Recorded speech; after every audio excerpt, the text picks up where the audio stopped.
আমিলা সালিহাম মিন যাকারিন আও উনসা, নারী আর পুরুষ যারা নেক আমল করবে, ওয়া হুয়া মুমিন, শর্ত হলো ইমানের সাথে, ইমানের সুই সুতো দিয়ে আমল নামার বস্তার তলায় সেলাই দিয়া যদি নেক আমল করো, তাহলে এই নেক আমল বস্তার মধ্যে থাকবে। আর তার বিনিময় পাবা কি? ফালানুহিয়ান্নাহু হায়াতান তাইয়্যিবা, তোমাকে দুনিয়ার জিন্দেগিটা বড় সুখময় করে দেব। দুনিয়ার জিন্দেগিতে কোনো অশান্তি থাকবে না, ব্যক্তি জীবনে শান্তি পাইবা, পারিবারিক জীবনে শান্তি পাবা, বউ তোমারে আজীবন সম্মান করবে, ছেলে মেয়েরা তোমার কথা শুনবে, পারিবারিক জীবনে শান্তি পাইবা, সামাজিক জীবনে মর্যাদা ঠিক থাকবে, অর্থনৈতিক জীবনে যাতে হাত দেবা তাতেই বরকত পাইবা। রাজনৈতিক জীবনে যে পর্যায়ে তুমি দাঁড়াও, মেম্বারি দাঁড়াইলে পাস করে যাবা, চেয়ারম্যানিতে দাঁড়াইলে চেয়ারম্যান হবা, এমপিতে দাঁড়াইলে এমপি হয়ে যাইবা। শর্ত হলো তোমার নেক আমলের বস্তার তলায় সেলাই দিবা লা ইলাহা ইল্লাল্লাহ মুহাম্মাদুর রাসূলুল্লাহ। 1 নম্বর সেলাই। সেলাই যদি একটা দেন, গম দান থাকবে কিন্তু ঝুঁকি থাইকে যাবে, একটা সেলাই কাইটেও যেতে পারে। সেলাই যদি আর একটা দেন, মোটামুটি ঝুঁকি মুক্ত হবে, গমও থাকবে, বস্তাও শক্ত হবে। সেলাই যদি 3টে দেন, আরও শক্তিশালী হবে। 4টে সেলাই দিয়ে দিলে আশপাশ ছিঁড়ে গেলেও বস্তা আর তলা ছেড়বে না। কতক্ষণ ঠিক কি ঠিক না? এবার 4টে সেলাই বস্তার তলে দিয়া সুন্দর মজবুত বানাইয়া 1 বস্তা ধান বইরা মাটিতে রেখে দিয়েছেন। মাটিতে বস্তা মুখ বাঁধতে একেবারে টাইট 10 পয়কে ধান ভরে রেখে দিয়েছেন। পরের দিন যাই দেখেন যে বস্তার অর্ধেক খালি, অর্ধেক নাই। বউরে কইতেছেন কি তুমি তো চুরিয়ে ব্যস্ত নি কটা? বউ কয় মাঝে মাঝে কথা খবর না, জীবনে আপনার সংসার খেয়ানত করি না। তাহলে কালকে ভরে থুয়ে গেলাম 10 পয়কে ধান, আজকে অর্ধেক নাই। বস্তা সরাই দেখেন, দেখা যায় তল দিয়ে 3টে ফুটুও। ইন্দুর লাগছে 3টে, কয়টা ইন্দুর লাগছে 3টে। আল্লাহর এক বুজুর্গ বলে, আই বেরাদার দফরে আউয়াল মুশকুন, আই বেরাদার দফরে আউয়াল মুশকুন, বাদা জাদার কিসে গন্ধম নুশকুন। ও ভাই, বস্তা যদি ভর্তি হয়, আগে 4টে সেলাই দিয়া তারপরে বস্তার ভিতরে মাল ঢুকাইয়া, এরপরে সবসময় খেয়াল রাখবা বস্তার তলায় যেন ইঁদুর না লাগে। বস্তার তলায় যদি ইঁদুর লাগা যায়, সারা জীবন ভরে আজকে ভরবা, কালকে বস্তা খালি হইয়া যাবে। ঠিক না? তাহলে ইমানের বস্তার তলা, আমলের বস্তার তলায় সেলাই দিতে হবে ইমানের সুই সুতো দিয়ে। 4টে সেলাই। কয়টা? 1 নম্বরে কলেমায়ে তয়্যিবা লা ইলাহা ইল্লাল্লাহ মুহাম্মাদুর রাসূলুল্লাহ। 1 নম্বর সেলাই। একটু ঝুঁকি থেকে যায়, ছিঁড়ে যাইতে পারে, কারণ ইমান ধরে রাখা বর্তমানে হাতে কয়লার আগুন রাখার চাইতে কঠিন। কথা বলুন ঠিক কি ঠিক না? এই জন্য 2 নম্বর সেলাই কলেমায়ে শাহাদাত, আশহাদু আল্লা ইলাহা ইল্লাল্লাহ ওয়া আশহাদু আন্না মুহাম্মাদান আবদুহু ওয়া রাসূলুহু। 2 নম্বর সেলাই। বাস মোটামুটি শক্ত, এরপরে হাত দুটো সেলাই দিয়েই দেই, তলার ঝুঁকিটা সম্পূর্ণ শেষ হয়ে যাক। 3 নম্বর সেলাই ইমানে মুজমাল, আমানতু বিল্লাহি কামা হুয়া বিআসমাইহি ওয়া সিফাতিহি ওয়া কাবিলতু জামিয়া কামিহি ওয়া আরকানিহি। আমি বিশ্বাস করি আল্লাহকে। কেমন বিশ্বাস করো? আমার আল্লাহ যেমন তেমন। আল্লাহর কয়খান হাত আছে আমার জানার দরকার নাই, আল্লাহর দাঁত কত বড় জানার দরকার নাই, আল্লাহর পা কত বড় জানার দরকার নাই। কামা হুয়া, যেমন আল্লাহ তেমনই। আমার সাথে বলেন, যেমন আল্লাহ তেমনই। তার যত নাম আছে বিআসমাইহি, সব নাম বিশ্বাস করি। ওয়া সিফাতিহি, যত গুণ আছে সব তারই জন্য প্রযোজ্য, এটা তার সাথে বিশ্বাস করি। এরপরে কি বললাম? ওয়া কাবিলতু জামিয়া কামিহি ওয়া আরকানিহি, তার সমস্ত আদেশ নিষেধ মানিয়া লইলাম, আদেশগুলো ছাড়বো না। বলেন, আদেশগুলো ছাড়বো না। আবার বলেন, আদেশগুলো ছাড়বো না, নিষেধগুলো করব না। বলবেন না? বলবেন না? আদেশগুলো ছাড়বো না, নিষেধগুলো করব না। 3 নম্বর সেলাই ফাইনাল। 4 নম্বর সেলাই হলো ইমানে মুফাসসাল। বলি আমানতু বিল্লাহি ওয়া মালাইকাতিহি ওয়া কুতুবিহি ওয়া রুসুলিহি ওয়াল ইয়াউমিল আখিরি ওয়াল কদরি খাইরিহি ওয়া শাররিহি মিনাল্লাহি তাআলা ওয়াল বাস বাদাল মাউত। এই 4টে সেলাই দিয়েছেন। এই 4টে সেলাই মজবুত হয়ে গেছে বস্তা। এবার বস্তার তলায় ইঁদুর 3টে। একটা হলো বিলে ইঁদুর, মোটা গেড়ি উঠে, বিলির বড় বড় ইঁদুর, বিলেইতি দেখলে ভয় পায়। এই বিলে ইঁদুর। আর এক ইঁদুর আছে ডোয়ার মধ্যে মাটি ঠেলে, ওটা একটু মাঝারি ইঁদুর, এও লাগছে বস্তার পিছনে। 3 নম্বর আর এক প্রকার ইঁদুর আছে, বিছানা পাটি খেতা বালিশ কিতাবাদির মধ্যে দিয়ে ঘোরে, ওরে বুঝাই যায় না ইঁদুর নাকি ছোট শৈল ইঁদুর কয়। ঠিক না? টের পাওয়া যায় না খেতার মধ্যে। আবার পরের দিন দেয় যে ল্যাপের কোনায় দিয়ে 2 কেজি বার হয়ে ফেলাইছে। কতক্ষণ? এই 3 প্রকারের ইঁদুর আমল নামার বস্তার পিছনে লাগে। 1 নম্বর ইঁদুরের নাম শিরিক। 1 নম্বর ইঁদুরের নাম এটা বিলে ইঁদুর আকবারুল কাবায়ের। এইটা যদি আপনার আমলনামার বস্তায় পিছনে লাগা থাকে সারা জীবন বস্তা ভরতে পারবেন না। 2 নম্বর ইঁদুরের নাম কুফর। কুফর মানে নেয়ামতের শুকর আদায় না করা। গলা সমান খাইয়ে গ্যাড় করে বদনাম করতে করে, হ্যাঁ খাইছে কুমিরির মতো খাইছে, ডাল ভালোই নেই, এ শয়তানটা খালি কে। মাদ্রাসার ছাত্ররা নোটাক বাট উস্কুত কথা কবি না, বডিকে লিল্লা বডিকে ফ্রি খাওয়ায়, 4টে পয়সা দাও না, আর উক্তে উক্তে বদনাম। এই মানসি খায় নালু আলু গরুতি খায়, ভালো খাইতে হলে দে 5,000 টাকা দে, 3 বেলা বিরিয়ানি খাওয়াবো। যা দেয় মাদ্রাসার থেকে বাসদের অমাক, জান বাঁচাও পরিমাণ ডাল দিক, চাল দিক, খুদ দিক, কুড়ো দিক, শুকর আদায় করবি। হুজুর আমার আব্বা হয় না, এলাকার মানুষ আমার আব্বা না, আব্বা খালি জন্ম দিয়ে ছাড়িয়ে দিছে, এরা খাওয়ায়, এরা সাইডে বাদ দেয়, এটাই তো শুকরিয়া। কতক্ষণ এই শুকর আদায় করবি, আজকে আদায় করবি, কালকে দেখবি যে গরু জবই দিয়ে পাঠায় দিছে আর একজন, আর আজকে খাইয়ে কবি এই মানসি খায়, তোরে আল্লাহ মাদ্রাসায় রাখবে না, গেটি ধরে বের করে যা ব্যানসালাই বেড়ে গেছে সোরার বেটা সোরা। ঠিক কইছি না? বহুত না শুকর ইন্নাল ইনসানা লিরাব্বিহি লাকানুদ। আল্লাহ কয় কুত্তর একখান বিস্কিট দিলিও সে 1 কিলোমিটার পিছনে পিছনে দৌড়ে। এই বাজারে কুত্তো আছে, একটা 5 টাকা দিয়ে একটা পাউরুটি কিনে দিয়ে দেন, ওই জায়গা আপনি আটা দেওয়ার সাথে সাথে থায় না, ওই শুকর আদায় করতে 1 কিলোমিটার আপনার আগে দেয়। কাকা যান, আসসালামু আলাইকুম, পৌঁছে যান নিরাপদে। একটা পাউরুটি খেয়ে শুকর আদায় করে, আর এত কষ্ট করে বোর্ডিং চাউল ডাউল খুদকুড়ো। আমি আলহামদুলিল্লাহ আল্লাহ পাক আমারে মোটা রুজি দিছে, মোটা রুজি দিছে। এক রাত যদি ইনকাম করি তাহলে আমি একা হলি আমার 1 মাস পর্যন্ত আর কামাই করা লাগে না।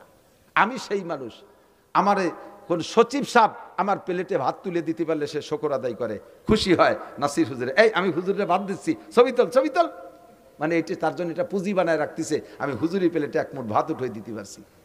কত ডিসি সাহেব আমার জুতো সোজা করে দিয়েছে, কত এসপি আমার প্লেটে ভাত তুলে দিয়েছে, আমার গাড়িতে করে বাড়ি পর্যন্ত পায়ে হেঁটে আগায় দিয়ে আসছে লাস্টের টুক যাই। এত সম্মান আল্লাহ দিয়েছে। আমি তারপরে তোমার জন্য দাঁড়ে দাঁড়ে ভিক্ষে করে বেড়ে 1 মুঠ চাল দেন, 1 বস্তা চাল দেন, একটু ডাল দেন, এত করি তোমার জন্য, আর তোমার রান্ধে বান্ধে খানু করি, এই আনছি গায়, তোর জন্য মাদ্রাসার বরকত কমিয়ে গেছে। কতক্ষণ হুজুররা তোমার আব্বা না, এলাকার মানুষ তোমার আব্বা না, তোমার আব্বা জন্ম দিয়ে ছাড়িয়ে দিছে। আর এই মাদ্রাসা এত বড় বিল্ডিং ফিল্ডিং কার জন্য? তোমার জন্য বানাইছি। এরপর তোমার বিল্ডিং না, টাইলস নাই এই মাদ্রাসায়, অ্যাটাচড বাথরুম না, খানিক দূর এটি যে আগা লাগে, খানিক দূর এটি যে আগা লাগে, তারপর তো পাকা পায়খানে আগিস। আর আমাদের সময় মাদ্রাসায় ছিল ড্রেন বানাইয়া বা সাইডে ভাবে দিয়ে বিলিতে নাড়া উঠিয়ে এনে বেড়া দিছি। 3 মাস পরে সে নাড়া উইতে খেয়ে বেলাইছে, এক পায়খানায় বসলে 3 জন আর 3 ডে জাতি হতো না। পায়খানায় যে পায়খানা করলে যারটুক নিচে পড়তো তাতে সিটে এসে ভাষায় লাগতো বেশি। আদিকালি বাসি কথা কইতেও জ্বালায়, আর পাকা পায়খানা বানাই দিছি। আমার বাদাইতে কয়টা ছেলে চলিয়ে গেছে, কয় না বাথরুমে টাইলস নাই, এখানে থাকা হবে না। তোমার আব্বার বাথরুম কেমন? আমরা বাগানে পায়খানা করি। বাগানে পায়খানা করে, বর্ষাকালে বাগানেতে পায়খানা হয়েছে, ফাঁকা পাশা ইনকোয়ারি করা লাগে, সিনিয়র চোখ লাগছে নাকি আবার। আর তোমার এই মাদ্রাসায় টাইলস নাই, পায়খানা এই জন্য হাঁকবা না, জাতি গড়িয়ে বেড়াকে যে অনেক খুশি। এই নিয়ামতের শুকর আদায় না করার নাম কুফরি। দেখেন যত জায়গা শুকর আছে এগেনস্টে কুফর আছে। লাইন শাকারতুম লাযিদান্নাকুম ওয়ালাইন কাফারতুম, এই শুকরের এগেনস্টে কুফর। নিয়ামত ব্যবহার করে শুকর আদায় না করাই হলো আল্লাহর সাথে নাফরমানি করা। দেখেন দোয়া কুনুতির মধ্যে পড়েন অনাশকুরুকা, তারপরে ওয়ালা নাকফুরুকা, শুকরের এগেনস্টে কুফর। তাহলে নিয়ামতের শুকর আদায় না করার নাম কুফরি। 3 নম্বর, বাড়তি বহু কথা বলার দরকার ছিল, আগদে মেলা লম্বা আওয়াজ হয়ে গেছে। 3 নম্বর হলো শৈল ইঁদুর। ওরে বোঝা যায় না যে খেতা কাপড় নাকি ইন্দুর, আবার তাল দিয়ে বেরোয় নিয়ে যায়, সেটা হলো বেদাত। এই বেদাতরে ইবাদতের মতো মনে হয়, বেদাতরে ইবাদতের মতো, অথচ ইবাদত না। ওই শৈলদির মতো তাল দিয়ে বারোয় নিয়ে চলে গেছে, 2 কেজি বারোয় নিয়ে চলে গেছে, মনে হয় যেন ইবাদত, আসলে ইবাদত না। এই 3 প্রকারের ইঁদুরে মাইরিয়ে যা ইবাদত করবেন বস্তার মধ্যে থাকবে। আল্লাহ কপাল বলেন 1 নম্বরে, ومن يضلل فلن تجد له وليا مرشدا ونشهد أن لا إله إلا الله وحده لا شريك له ونشهد أن سيدنا وسندنا وحبيبنا وطبيب قلوبنا ومولانا محمدا عبد الله ورسوله صلى الله تعالى عليه وعلى آله وأصحابه وبارك وسلم تسليما كثيرا أما بعد فأعوذ بالله من الشيطان الرجيم بسم الله الرحمن الرحيم من عمل صالحا من ذكر أو أنثى وهو مؤمن فلنحيينه حياة طيبة ولنجزينهم أجرهم بأحسن ما كانوا يعملون ثم قال الله تعالى من كان يريد حرث الآخرة نزد له في حرثه ومن كان يريد حرث الدنيا نؤته منها وما له في الآخرة من نصيب وقال محمد رسول الله صلى الله عليه وسلم أخلص دينك يكفيك العمل القليل سبحانك لا علم لنا إلا ما علمتنا إنك أنت العليم الحكيم رب اشرح لي صدري ويسر لي أمري واحلل عقدة من لساني يفقه قولي رب زدني علما اللهم أرنا الحق حقا وارزقنا اتباعه وأرنا الباطل باطلا وارزقنا اجتنابه সকলে বলি আমিন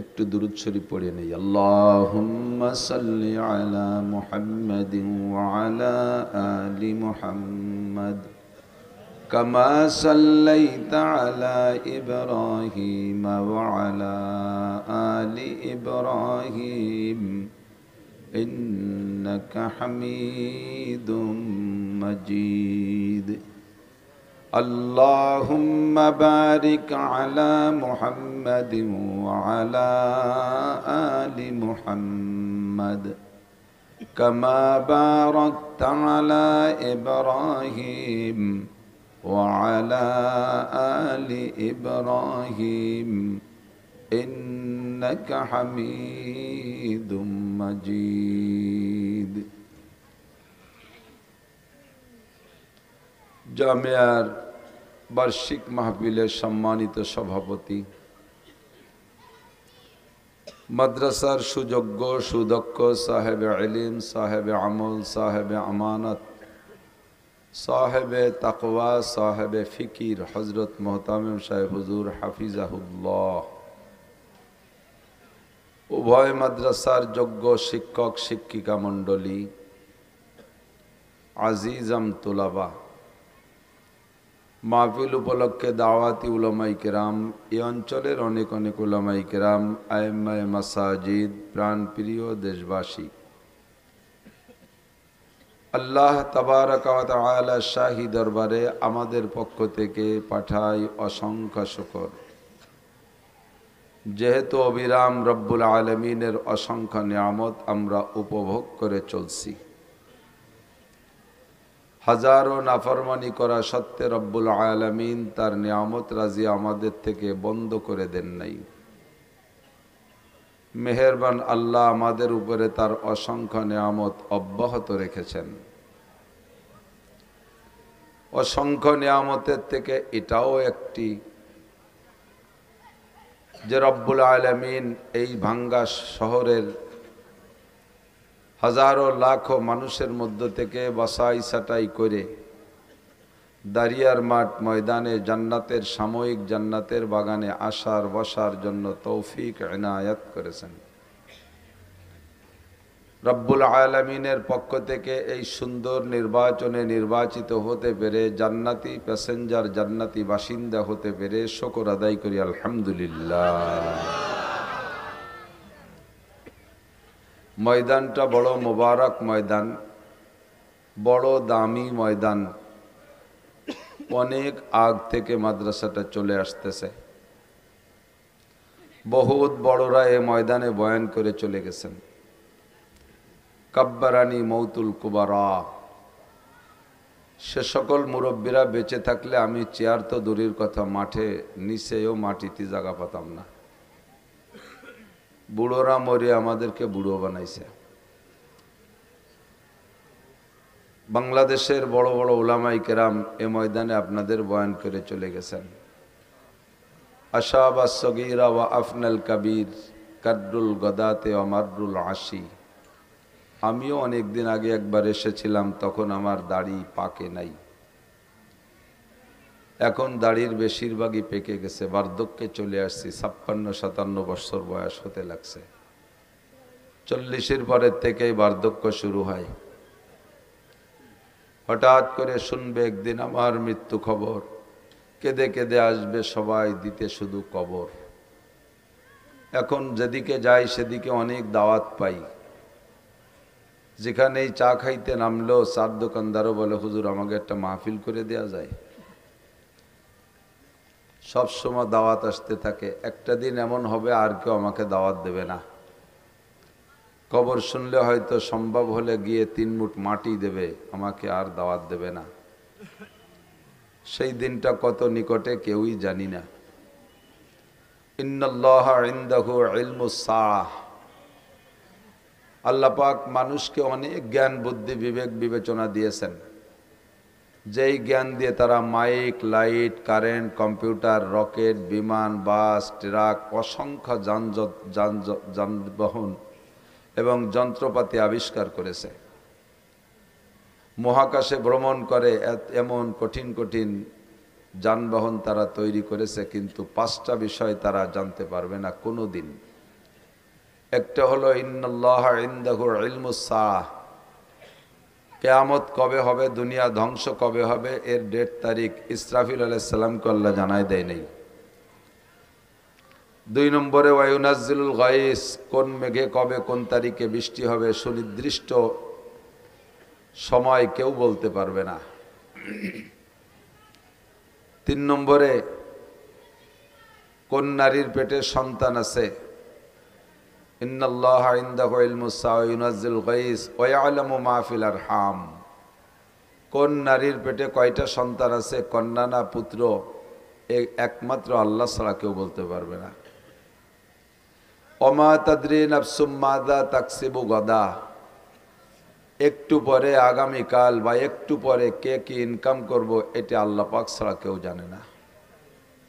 ওমা তাদরি নাফসুম বিআইয়ি আরদিন তামুত, আর কার কোথায় মরণ আছে এটাও কেউ জানে না। যার যেখানে মরণ আছে তাকে সেখানে যেতেই হবে। বুজুর্গানে দিন বলেন, দো চিজা দমিরা কসদ জোরে জোর, একে আবদানা দেগার খাকে গোর। দুইটা জিনিস মানুষকে তার গন্তব্যে নিয়েই ছাড়ে, একটা হলো রুজি আর রুটি, আর একটা হলো কবরের মাটি। যেখানে যার রুজি আছে তাকে সেখানে যেতেই হবে, যেখানে যার মরণ আছে তাকে সেখানে যেতেই হবে। মরণের হাত থেকে কেউ বাঁচতে পারে নাই, পারবেও না।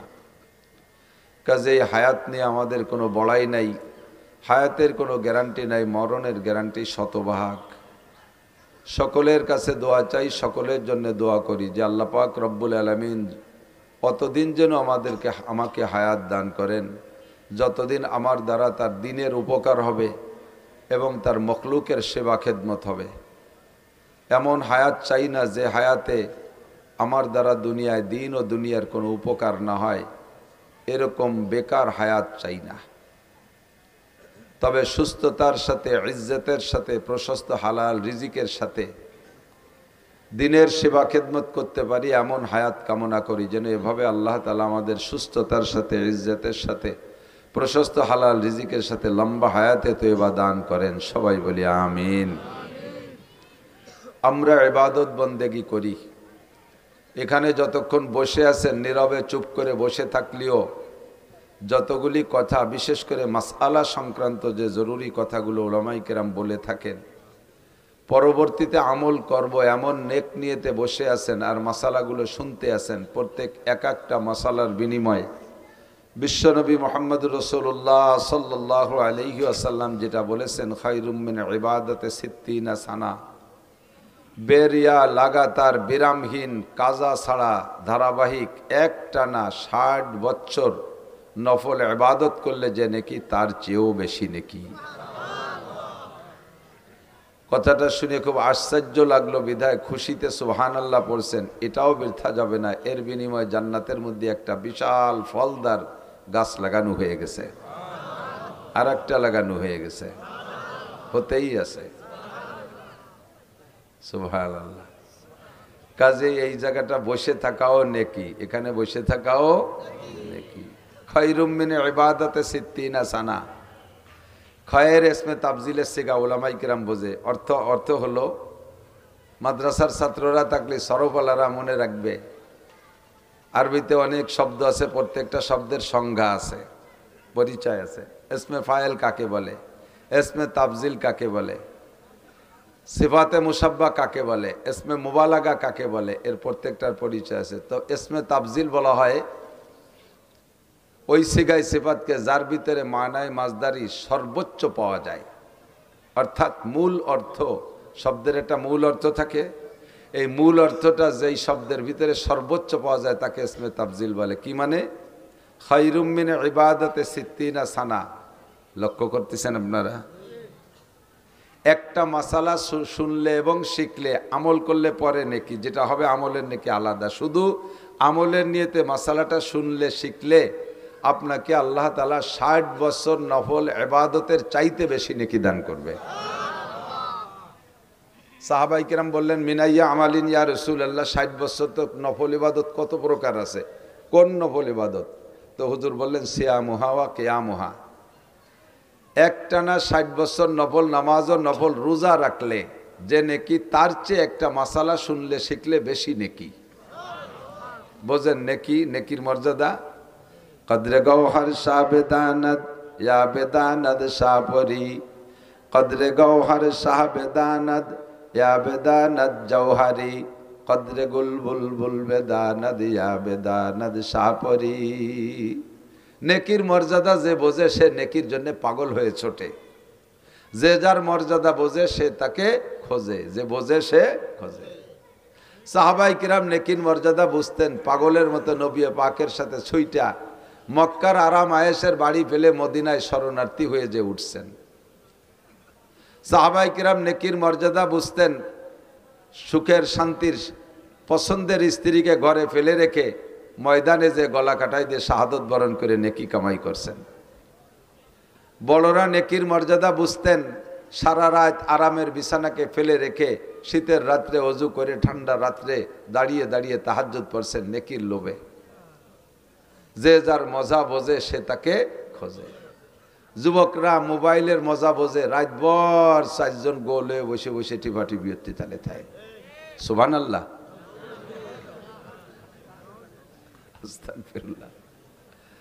যারা টেলিভিশনের মজা বোঝে চোখে পলক মারে না, দেখতেই থাকে। বিশ্বকাপের সময় দেখেছি রাত 2টার সময় ম্যাচ, তাও দেখি যে ব্যান ব্যান করতেছে টেলিভিশনের সামনে। 3টের ম্যাচ তাও মিস করে না, 4টের ম্যাচ তাও মিস করে না। শীতকালে খেলা হয়েছে রাত 5টায় ম্যাচ, কনকনে শীতের রাত্রে দাঁড়ায় দেখতেছে। তারা এর মজা বোঝে, ওখানে গিয়ে দাঁড়ায় দাঁড়ায় দেখে, ঠিক না? যে বিড়ির মজা বোঝে সে যত কষ্ট হোক একটা বিড়ি সংগ্রহ করেই ছাড়ে। আমি বিড়ির মজা বুঝিনি, আপনারা যারা খান না বোঝেন না। আমারে যদি বলা হয় হুজুর যদি একটা বিড়ি স্টেজে বসে খান 1 লাখ টাকা দেব, 1 লাখ টাকা দিলেও কি আমার এই জায়গায় বসে একটা বিড়ি খাওয়া সম্ভব? আমি এই জায়গার থেকে বিড়ি খাইয়ে বাড়ি যাওয়ার আগে, আমি বাড়ি যাওয়ার আগে বিড়ি বাড়ি চলে যাবে। এই দেন না যে টাওয়ার দাঁড়ায় রয়েছে, সারা বাংলাদেশে বিড়ি পৌঁছে যাবে। মৌলানা নাসির সাহেব দাঁড়িয়ে মাঠে স্টেজে বসে বিড়ি খাইছে। তোমরা যেন আবার আজকে ইউটিউবে শিরোনামে এই লিখে দিও না, এরা যে এত ফাজি লিখি জ্বালায় বস করাই কঠিন। যা লেখে তাম্বিলে তা বলার মতো না। কয়েকটা আছে তাজা গাঁজাখোর মিথ্যে কথা ইউটিউবার, শিরোনামে লেখছে একটা, অথচ তার কিচ্ছু ওয়াজের মধ্যে নাই। এমন একটা দেশে যায় শিরোনামটা দেখে শ্রোতারা ওই ওয়াজটা শুনতে বাধ্য। দেখি হুজুর এই কথাটা কোথায় কইছে, দেখি কোন জায়গা কইছে, এই দেখি অতি শেষ পর্যন্ত তো শোনা হয়ে গেছে, ওনার ভিউ হয়ে গেছে। ফাঁকে যে কথা দিয়ে লেখছে সে কথা কোথাও নাই। তোমাকে আমি ক্ষমা করব না, কিয়ামতের ময়দানে তোমাকে আমি ধরব, এবং তুমি একজন মিথ্যাবাদী, তোমার শাস্তি কি হবে তুমি জেনে নাও। আগুনের মধ্যে পুড়বা, আর লাগামের ভিতর দিয়ে আগুনের বিষাক্ত ছুরি ঢুকই দিয়ে কান পর্যন্ত ফাড়বে, আবার ওই পাশের থেকে বাম পাশে ঢুকই দিয়ে ফাড়তে থাকবে, এই পাশ ঠিক হয়ে যাবে। লক্ষ লক্ষ কোটি কোটি বছর তোমার লাগাম ফাড়বে। আমি যতক্ষণ ক্ষমা না করবো, আল্লাহ ক্ষমা করবে না। এই আমার যারা একান্ত আছো, তোমরা এই কথাগুলো ছেড়ে দিও, যাতে ওই সরসুরটাগুলো সাইজ হয়ে যায়। এত বড় আজে বাজে। মাজলিসু ফিকহিন খায়রুম মিন ইবাদাতি 60 সানা। লাগাতার 60 বছর নফল নামাজ আর নফল রোজা কয়জনে রাখতে পারি? আছেন নাকি এর মধ্যে কেউ? 60 বছর বিরামহীন। এবং খয়ের মানে ভালো, বেশি। এ বেশি আরবিতে কিছু কিছু সংখ্যা আছে, বাংলায়ও আছে, যে সংখ্যাগুলো নির্ধারিত সংখ্যা বোঝানোর জন্য বলে না, এ তো অধিক বোঝানোর জন্য, যাকে বলে আরবিতে বলা হয় আদদে কাসির, অধিক সংখ্যা বোঝানোর জন্য।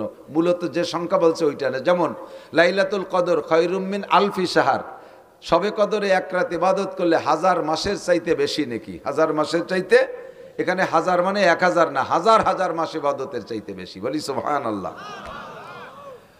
বাংলায় এরকম সংখ্যা বলে। আপনার বাড়ি মেহমান আসার কথা 5 জন, ঘটনাক্রমে মেহমান চলে এসেছে 10 জন। রিসিপশনে বসতে দিয়েছেন, ডাইনিং টেবিলে বা দস্তারখানে বসতে দিয়েছেন। ঘরের থেকে মহিলা বলতেছে তাড়াতাড়ি পুরুষকে খাওয়াই বিদায় দেন, মহিলারাও আছে তাকে খাওয়াতে হবে। আপনি একবার ঘরে যান, একবার ওই জায়গায় আসেন, একবার ঘরে যান, একবার ওই জায়গায়, জগ গিলাস থাল প্লেট কিচ্ছু আনেন না। মহিলা কাছে তাড়াতাড়ি খাওয়াই দেন, তুই আমাকে ঝামেলা আছে।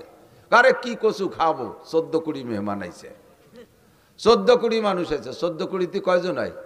280 জন না? তে জায়গা কি 14-20 কওয়া উদ্দেশ্য নাকি? তার মানে সীমা লঙ্ঘন করছে, বেশি আইছে, পরিমাণের চাইতে বেশি আছে। একে বলে আদদে কাসির। আল্লাহ পাক রব্বুল আলামিন এবং নবী আলাইহিস সালাম এরকম শব্দ সংখ্যার দিক দিয়ে ব্যবহার করেন। খায়রুম মিন ইবাদাতি 60 সানা। একটা মাসালা শুনলে শিখলে 60 বছর নফল নামাজ ও রোজার চাইতে বেশি নাকি? বলেন সুবহানাল্লাহ।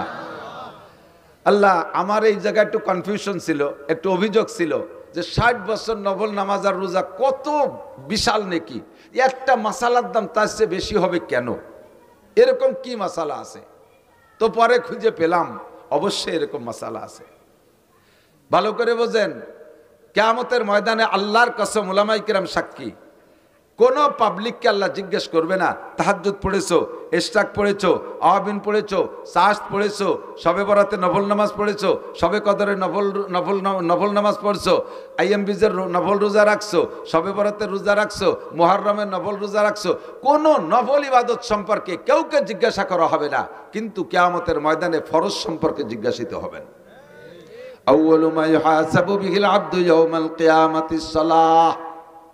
হাসরের মাঠে সর্বপ্রথম জিজ্ঞাসা হবে নামাজ সংক্রান্ত মুসলমানের কাছে, কাফেরদের কাছে কিচ্ছু জিজ্ঞাসা করা হবে না। হিন্দু, বুদ্ধ, খ্রিস্টান, ইহুদ, নাসারা, নাস্তিক, মুরতাদ, বেঈমান যারা আছে তাদের কাছে নামাজ, রোজা, হজ, যাকাত, ফরজ, ওয়াজিব, সুন্নাত, মুস্তাহাব কিচ্ছু জিজ্ঞাসা করা হবে না। ওরা প্রথম চান্সেই ফেল হয়ে যাবে। ফি নারি জাহান্নামা খালিদিনা ফিহা আবাদা, ওরা বিনা হিসাবে জাহান্নামী।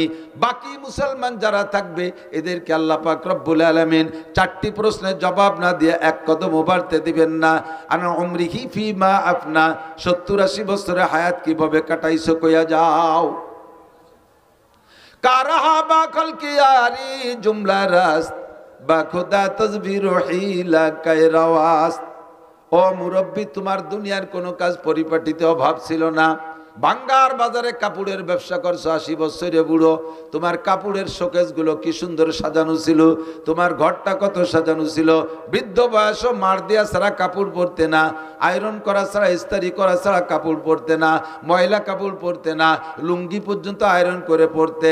কাঁথা কাপড় ধোয়া মুছা পরিষ্কার ছিল, থালাবাটি পরিষ্কার ছিল, শোকেসের ভিতরে সব মালামালগুলো সুসজ্জিত ছিল। তোমার নামাজটা কেমন সজ্জিত, তোমার ফরজ ওয়াজিব সুন্নতের সাজ কেমন ছিল, কোরআনে কারিম কেমন তিলাওয়াত করতে পেরেছো। তুমি ইংলিশ পত্রিকাগুলো পড়তে, আরবি পত্রিকা পড়া শেখো নাই কেন? আরবি পত্রিকা কোরআনে কারিম, আরবি পত্রিকা হাদিসে নববী, এগুলো পড়া শেখো নাই কেন? এই সব বিষয়ে আপনাকে 70 বছরের জিন্দেগির হিসাব দেওয়া লাগবে কি লাগবে না? আজকে কি বার গেল? মঙ্গলবার। একটু একটু বোঝার জন্য বলছি আমার দিক। আজকে মঙ্গলবার গেল। গত মঙ্গলবার সকালবেলা কে কি খাইছেন সত্য কথা বললে আমার মনে হয় তাড়াতাড়ি কেউ কইতে পারবেন না। কথা কন। এক সপ্তাহ আগে মঙ্গলবারের সকালে কি খাইছি তাই মনে নাই। 70 বছরের জিন্দেগিতে লম্বা একটা পথ অতিক্রম করে চলে আসছি। কোথায় ভিড় ছিল, কোথায় খাচ্ছিল, কোথায় গর্ত ছিল, কোথায় কার সাথে ধাক্কা খাইছি কিছু আমার মনে নাই। যৌবনের ভিতরে অনেক অন্যায় অপরাধ করেছি, অর্থনীতির মধ্যে অন্যায় করেছি, সমাজ রীতির মধ্যে অন্যায় করেছি, বিচার আচারের মধ্যে অন্যায় করেছি, পরিবার পরিজনকে পরিচালনার ক্ষেত্রে হাজারো অন্যায় করেছি। 70 বছরের হিসাব কেউ দিতে পারবো না, একটা হিসাবই 70 বছরের দিতে পারবো না। যদি আপনাকে 3 নম্বর প্রশ্নটা করা হয় আনমালিহি, জীবন ভরে কত টাকা কে ইনকাম করছেন, গোটা জিন্দেগির আয়ের একটা অডিট যদি আমাকে করা হয়, মিয়া মৌলানা নাসির সারা জীবনে কত টাকা ইনকাম করছো হিসাব দাও, আমার মনে হয় একজনও কইতে পারবেন না। কতক্ষণ? আনুমরিহি ফিমা আফলা, গোটা জিন্দেগির হিসাব দিয়ে দাও। 2 নম্বরে আনসাবাবিহি ফিমা আবলা, যৌবনকাল কিভাবে অতিবাহিত করেছো বলে যাও। এই গোটা জিন্দেগির মধ্যে ভেরি ভেরি ইম্পর্টেন্ট টাইম হলো যৌবনকাল। যৌবনকালের হিসাবটা এজন্য নেওয়া হবে কারণ যৌবনকালে ভালো বেশি করা যায়, মন্দ বেশি করা যায়। কতক্ষণ? যৌবনকালে রাত 2টা-3টের সেই ফুটবল খেলার ম্যাচ সারা রাত দাঁড়িয়ে দাঁড়িয়ে যেমন দেখা যায়, ইচ্ছা করলে তেমনই যৌবনকালে শেষ রাত্রে উইটা ঠান্ডা পানি দিয়ে অজু গোসল যেটা প্রয়োজন আদায় করে রাতের বাকি অংশ দাঁড়ায় দাঁড়ায় তাহাজ্জুদ পড়া যায়। যৌবনকালে ইচ্ছা করলে বাইসাইকেল চালায় কাশিয়ানির ওড়াকান্দি ঠাকুর বাড়ি যাওয়া যায়। যৌবনকালে ইচ্ছা করলে ভাঙ্গার থেকে বাইসাইকেল চালাইয়া ইস্তেমার ময়দানে যাওয়া যায়, সরমুনের ময়দানে যাওয়া যায়। যৌবনকালে ইচ্ছা করলে প্রত্যেক সপ্তাহে হিন্দুদের সাথে দূর সফরে যে একটা পূজা পাঠে অংশগ্রহণ করা যায়। যৌবনকালে ইচ্ছা করলে প্রত্যেক মাসে মুফতি আব্দুল গফফার সাহেবের মুখে বলা হয় নগরকান্দা ইসলাহি মজলিসে অংশগ্রহণ করা যায়। কথা বলেন, যায় কি যায় না? যৌবনকালে অন্যায়ও বেশি করা যায়, ন্যায়ও বেশি করা যায়। এই যৌবনকালটা হলো জীবনের মূল সময়, মূল্যবান সময়। এইটা সম্পর্কে জিজ্ঞাসা করা হবে। বার্ধক্য এসে গেলে, বৃদ্ধ হয়ে গেলে এনি ম্যান এভরিবডি, প্রত্যেকটা মানুষের মন দুর্বল হয়ে যায়, গুনাহ করার এনার্জি থাকে না, গুনার কোনো শক্তি থাকে না, ঠ্যাং একটা কবরে চলে যায়, চাকা একটা পাংচার হয়ে যায়। দিনের বেলা আগে সূর্যের আলো কি বলা হয়, দিনের বেলা আগে চোখে এত পাওয়ার ছিল, দিনের বেলা আকাশে তারকা দেখতো। এখন বৃদ্ধ হয়ে যাওয়ার কারণে রাতের বেলা আকাশে চাঁদটা দেখতে পারে না। যৌবনকালে লোহা খাইলে পানি হয়ে পিছন দিয়ে বেরিয়ে যাইতো, বৃদ্ধ হয়ে যাওয়ার পরে এখন পানির মতো কোনো খাবার খাইলে, পানি যাও খাইলেও যেমন খায় তেমনই পিছন দিয়ে বেরোয় যায়, পেটে শক্ত হয় না। কথা কন ঠিক কি ঠিক না? এ হলো যৌবন আর বার্ধক্যের পার্থক্য। কাজেই তোমার যৌবনকালের হিসাবটা একটু দিয়ে যাও। যৌবনকালে যা একবার শোনা হয় তা ভোলে না, আর বৃদ্ধ হয়ে গেলে 50 বার শুনলেও মুখ মনে থাকে না। আন মালিকি মিন আইনা ইকতাসাবা ফিমা আনফাকা। 3 নম্বর প্রশ্নের জবাব না দিয়া একজন ফর্দে বাশারের সামনে বাড়তে পারবে না। 3 নম্বর হলো আন মালিকি মিন আইনা ইকতাসাবা ফিমা আনফাকা। এই কথাগুলো বহুবার শুনেছেন। জবানের পার্থক্যের কারণে কখনো কখনো কোনো কথা অন্তরের মধ্যে জায়গা পায় বেশি। আমার কথা অন্তরে, আজকের এই কথাগুলো আমি বললে ভিতরে নাও ঢুকতে পারে। হুবহু এই কথাগুলো মুফতি আব্দুল গফফার সাহেব হুজুর, ইসমাতুল্লাহ কাসেমী সাহেব হুজুর দামাত বরকাতুহু আলিয়া, উন্ডা বললে কথাটা আপনার ভিতরে গ্রহণযোগ্যতা বেশি পাইতে পারে। বড় মানুষে কথা বলছে, আবার আমাদের থেকে ছোটরা কথাগুলো শোনায় গেছে, আপনি গুরুত্ব দেন নাই, হয়তোবা আমার মুখের কথাটা আপনার মধ্যে হিট করতে পারে। এই জন্য পুনরাবৃত্তি করি। আল্লাহ বলেন ওয়াযাক্কির ফাইন্নাদ যিকরা তানফাউল মুমিনিন। একই কথা বারবার বলো। কালকের কথাটা অন্তরে ঢোকে নাই, আজকেরটা অন্তরে ঢুকে বসতে পারে। 3 নম্বর ইমিগ্রেশন, কিয়ামতের ময়দানে 3 নম্বর প্রশ্ন, আন মালিকি, মাল সম্পর্কে জিজ্ঞাসিত হবেন। কে কোত্থেকে কত টাকা ইনকাম করছো, জবাব দিয়ে যাও। মাল সম্পর্কে 2টি জিজ্ঞাসা, ফিমা আনফাকা মিন আইনা ইকতাসাবা ওয়া ফিমা আনফাকা, মাল কোত্থেকে কামাই করছো বলে যাও, আর কোথায় খরচ করছো বলে যাও। উভয়টাই আমার কাছে বলতে হবে। ইনকাম ভালো কিন্তু খরচ ভালো না, এটাও অন্যায়। আবার ইনকাম খারাপ কিন্তু খরচ ভালো, এটাও আল্লাহর কাছে গ্রহণযোগ্যতা পাবে না। কথা বলেন ঠিক কি ঠিক না? জিজ্ঞেস করছে, হ্যাঁ আব্দুল মালিক, তোমার ইনকামের অবস্থা কি বলো, আয় ব্যয় উভয়টাই বলো। কয় আল্লাহ, ব্যয়ের কথা পরে কই, আয়টা শুনলি তুমি ব্যয় শুনতে চাবা না। আমার ইনকাম আজীব। বলো কিভাবে? কয় শেষ রাত্রি উঠে তাহাজ্জুদের নামাজ পড়ছি, এরপরে 12 তাসবিহ পালন করছি, দোয়া করছি, মুনাজাত করছি, ফজরের আজান দেশে ঘরে সুন্নত পড়া সুন্নত ঘরে পড়া সুন্নাত, এবং সূরা কুলিয়া এবং কুলহু দিয়ে পড়া সুন্নাত। এভাবেই সারা জিন্দেগি আমল করছি। ফজরের নামাজ জামাতে পড়া 2.5 ঘন্টা দাওয়াতের মেহনত করছি মহল্লায়। কাজগুলো শুনেন কেমন সুন্দর আব্দুল মালিকের। এরপরে ইশাকের নামাজও পড়ছি, তারপরে বাসায় আইসা আধা পারা কোরআন শরীফ তেলাওয়াত করছি। এরপরে স্ত্রী যা রান্না করছে সুন্নতি তরিকায়, বাল বাচ্চা নিয়ে এক দস্তারখানে এক প্লেটে বসে খানা খাইছি। খানা খেয়ে এরপরে রিক্সা ভ্যান খান নিয়ে বেরোইছি। রাস্তায় বেরোনোর পরে যাকে পাইছি, যেই বলছে প্রস্তাব দিয়েছে তাকে উঠেছি, কোনো ভাড়া টাড়া কন্ট্যাক্ট করি নাই। নেমে যাওয়ার পরে খুশি হয়ে যা দেশে তারপর কনাত করেছি। যখনই জোহরের আজান দিয়েছে আর প্যাডেল মারি নাই, যাত্রীদের সাথে কন্ট্যাক্ট করতাম, বাইরে তোমার গন্তব্যে পৌঁছে দেব, তবে আজান হইলে কিন্তু নামাজ না পড়ে আর একটা কদম সামনে বাড়বো না। এমন করে আল্লাহ সারা জিন্দেগি নামাজের মধ্যে কোনো ত্রুটি করি নাই। আজান হইলে আর ভ্যান চালাই নাই। মাগরিবের নামাজ পড়া পাইলে অ্যাক্টিভ দিছি, না পাইলে বাসায় চলে আসছি।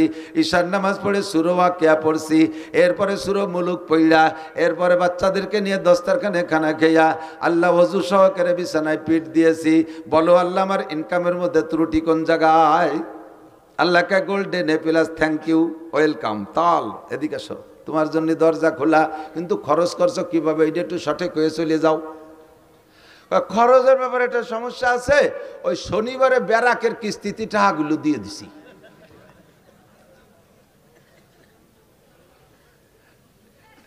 বাংলায় কয় একে পাদে আগা সারা।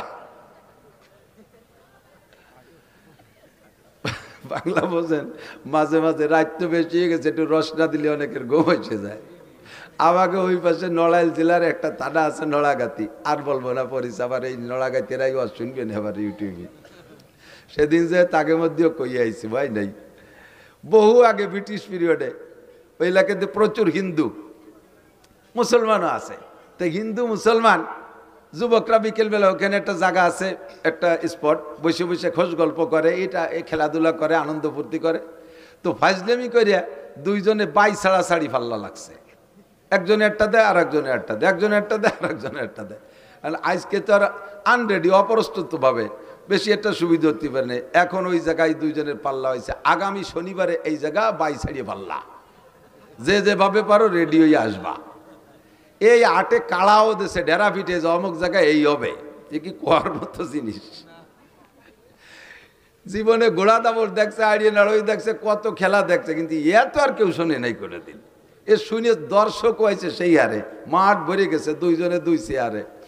তো মুসলমান যেটা সে যাই প্রত্যেকেই রেডি হয়েছে যাতে গ্যাস বেশি হয় পেটে। তো মুসলমান যেটা সেটা যাইয়ে খাইছে যত আদা চাবানিয়ে সুলা, বাদাম এক চাবানিতে গিলে ফেলাইছে, ভালো হয়ে ফেসিয়ে খাই নেই। আর ও যেভাবে পারছে রেডি হয়েছে, আর আইসা দুইজনে দুই চেয়ারে বসা লোক তো দেখতেছে, হিন্দুটা এসে মুসলমানটার মুহির উপরে একটা মারি দিয়ে চলে গেছে। শর্ত হলে মুহি মারতে হবে। ও 3টে মারিয়ে দিয়ে গেছে, মুসলমান একটাও মারে না। এখন প্রায় তকবির শুরু হয়ে যাবে হিন্দুর পক্ষে জয় জয়। এর মধ্যে কইতেছে বসো এবার আমি হবে। ও যাইয়া কাপড় সরাই ওর মুহি মারিয়ে দিয়েছে। আউলাখের একেবারে যত সুলার কাঁচা বাদাম সব বার হয়ে গেছে একবারে। এর নাম হলো পাদে আগা ছাড়া।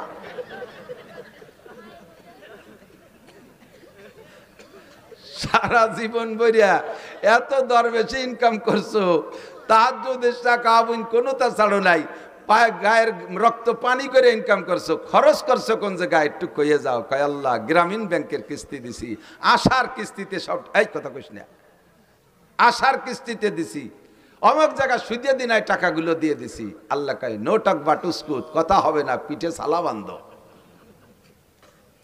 তেল মাখাও যাতে বাড়ি স্লিপ করে।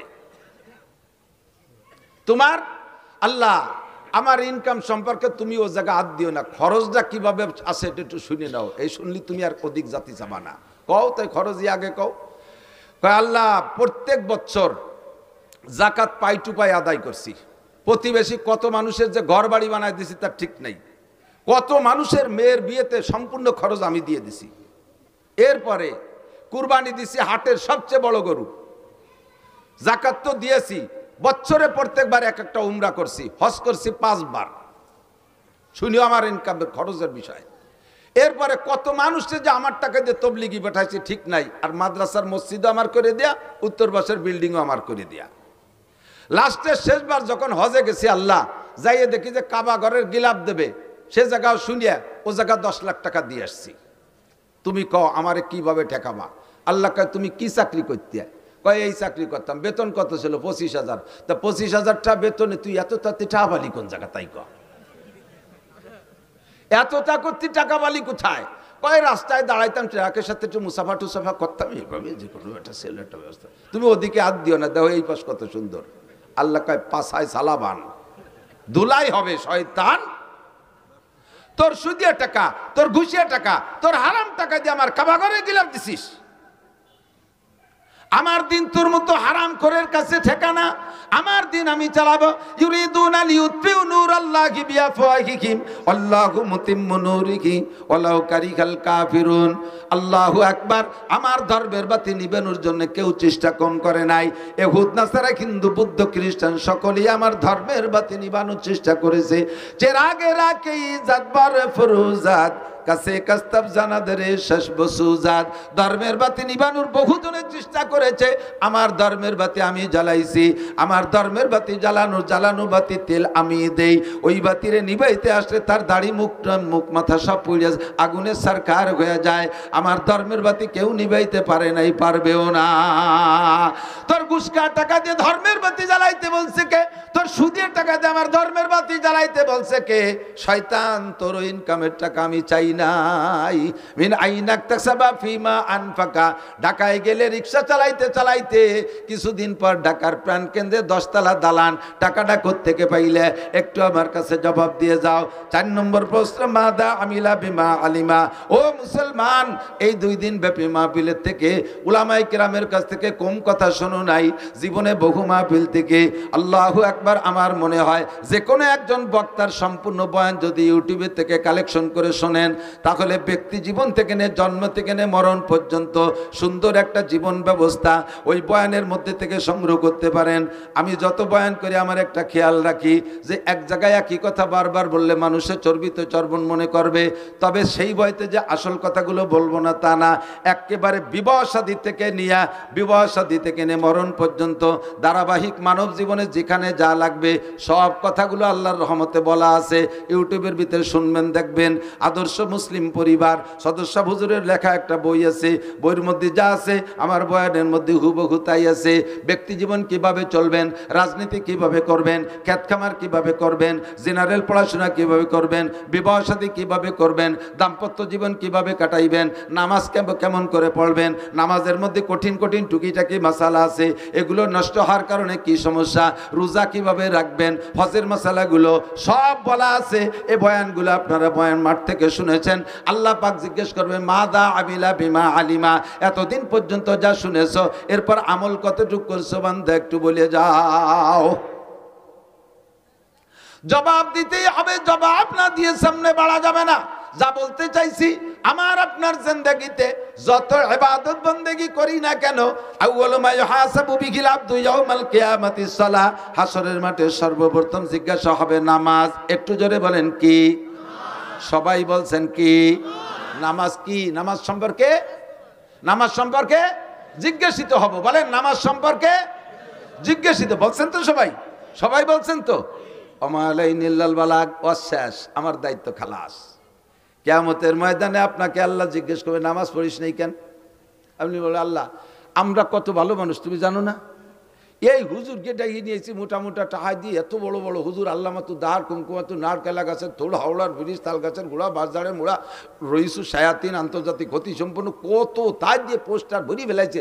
সেই হুজুররা এসে দুনিয়ার গাল গপ করে চলে গেছে, কোনোদিন নামাজের কথাটা কইনি। যদি একবার কইতো তাহলে নামাজটা ভরি আমি ছাড়ি। হুজুরকে অ্যাটাক করবেন, আমাকে ধরবেন, এই হুজুরা নামাজের কথা বলে নেই।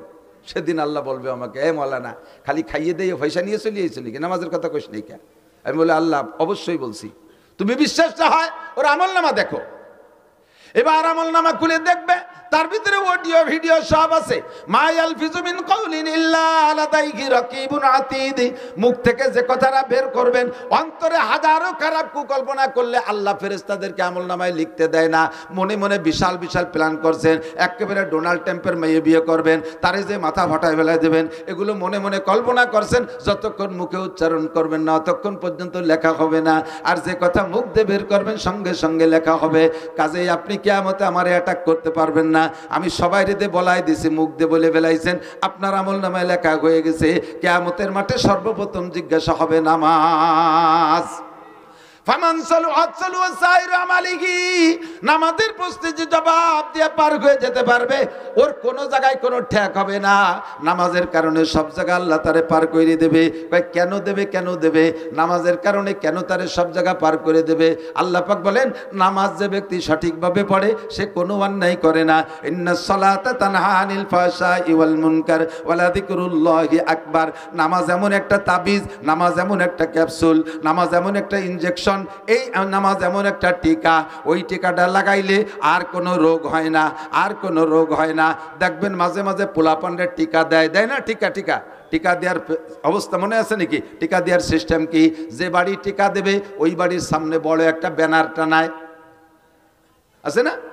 আগে মাইকিং করে দেয়, অমুক মহিলা মেম্বারের বাড়ি টিকা দেওয়া হবে, অমুক ওয়ার্ড চেয়ারম্যানের বাড়ি টিকা দেওয়া হবে, অমুক মেম্বারের বাড়ি টিকা দেওয়া হবে, এইভাবে মাইকিং করে যায়। এরপরে যেদিন টিকা দেয় দেখবেন সেদিন বাড়ির সামনে একটা হলুদ ব্যানার টানানো থাকে। ওই হলুদ ব্যানারের ভিতরে কি কি আছে তা কি মনে আছে? দেখবেন হলুদ ব্যানারের মধ্যে গোল একটা বৃত্ত আছে, আছে? বৃত্তের মাঝখানে ছোট্ট একটা বাচ্চার ছবি আছে, আছে? এবার ওই বৃত্ত ভেদ করে দেখবেন 5টা অথবা 6টা তীর আছে, আছে না? সব মিলাইয়া তর্জমা কি? এই ব্যানারটা হলো দুনিয়া, আর মাঝখানে যে গোল বৃত্ত এইটাই বাচ্চার হায়াতের এরিয়া, বাচ্চার হায়াতের এরিয়া। এই হায়াতের এরিয়া সীমানা ভেদ কইরা এই দুনিয়ার থেকে 6টা রোগ আছে ওর দিকে যাইতেছে। জন্ডিস আছে একটা রোগ, যদি ওর মধ্যে ঢোকে। এরপরে পোলিও একটা রোগ আছে, যদি ওর মধ্যে ঢোকে। হায়াতের বৃত্ত ভেদ কইরা একবার ঢুকে পড়লে দুনিয়ার কোনো ডাক্তার নাই তার চিকিৎসা করা, ওর মরণ অনিবার্য। ক্যান্সারের একটা জার্ম আছে, এইটা যদি ওর মধ্যে ঢোকে তাহলে ওর মরণ অনিবার্য।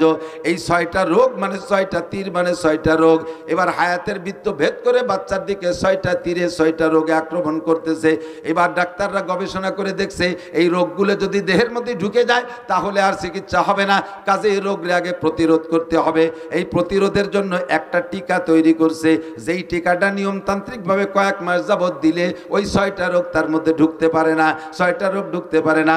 সেম কোয়ালিটি, এই দুনিয়া বিশাল দুনিয়া, এর ভিতরে থেকে আমার দিকে আমার হায়াতের একটা এরিয়া আছে, হায়াতের এরিয়া বাউন্ডারি ভেদ করে আমার দিকে রোগগুলো ঢোকার চেষ্টা করতেছে 6 দিক দিয়া। জোরে বলেন কয় দিক দিয়া? 6 দিক দিয়ে। ব্যক্তি জীবন, পারিবারিক জীবন, সামাজিক জীবন, অর্থনৈতিক জীবন, রাজনৈতিক জীবন, আন্তর্জাতিক জীবন। ব্যক্তি জীবন দিয়ে রোগ, পারিবারিক জীবনের রোগ, সামাজিক জীবনের রোগ, অর্থনৈতিক জীবনের রোগ, রাজনৈতিক জীবনের রোগ, আন্তর্জাতিক জীবনের রোগ। এই 6টা রোগ আমার দিকে ঢোকার চেষ্টা করে। এই 6টা রোগ যদি ঢোকে তারপরে হাজার হাজার রোগ ভিতরে তৈরি হয়, হাজার হাজার রোগ তৈরি হয়। এবার এই 6টা জীবনের রোগকে ঠেকানোর জন্য আল্লাহ পাক একটা টিকার ব্যবস্থা করেছেন। ওই টিকাটার নামই হলো নামাজ। আল্লাহ বলেন আকিমিস সালাতা তারাফাইন নাহারি ওয়া যুলাফাম মিনাল লাইল ইন্নাল হাসানাতি ইউযহিবনাস সাইয়্যাত যালিকা যিকরা লিয-যাকিরিন উতলু মা উহিয়া ইলাইকা মিনাল কিতাব ওয়া আকিমিস সালাহ ইন্নাস সালাতা তানহা আনিল ফাহশাই ওয়াল মুনকার ওয়া লাযিকরুল্লাহি আকবার। আল্লাহর কসম, আল্লাহর কসম, তার 99 নামের কসম, তার ইসমে জাতের কসম দিয়ে বলি, যদি কোনো ব্যক্তি সঠিকভাবে নামাজ পড়ে, অরিজিনালি কোনো ব্যক্তি যদি নিয়মতান্ত্রিকভাবে নামাজ পড়ে, ওই নামাজি ব্যক্তিকে নামাজে তারে ঘুষের থেকে ফিরাইতে বাধ্য হয়, সুদের থেকে ফিরায় তারে, জিনার থেকে ফিরায় তাকে, মদের থেকে ফিরায় তাকে, গাজার থেকে ফিরায় তাকে, বেপরদার থেকে ফিরায়, আইলঠেলার থেকে ফিরায়, জালদলির থেকে ফিরায়, মিথ্যা সাক্ষী থেকে ফিরায়, মিথ্যা মামলা থেকে ফিরায়, মাপে কম দেওয়ার থেকে ফিরায়, মাপে বেশি আনার থেকে ফিরায়, মালে ভেজাল দেওয়ার থেকে ফিরায়, ফরমালিন মিশনের থেকে ফিরায়, দুধে পানির দিকে দেওয়ার থেকে ফিরায়, আরে মুখের গুনার থেকে ফিরায়, অকথ্য ভাষায় গালাগালি করতে দেয় না, কুদৃষ্টির থেকে ফিরায়, কাণ্ডে খারাপ জায়গা থেকে ফিরায়, হাতরে খারাপ জায়গা থেকে ফিরায়, শরম রাগে অবৈধ জায়গা থেকে ফিরায়, পা দুটোকে হারাম জায়গা যাওয়ার থেকে ফিরায়। যত অন্যায় আছে সমস্ত অন্যায় থেকে এই ফিরানোর মাত্র একটা তাবিজের নাম হলো নামাজ।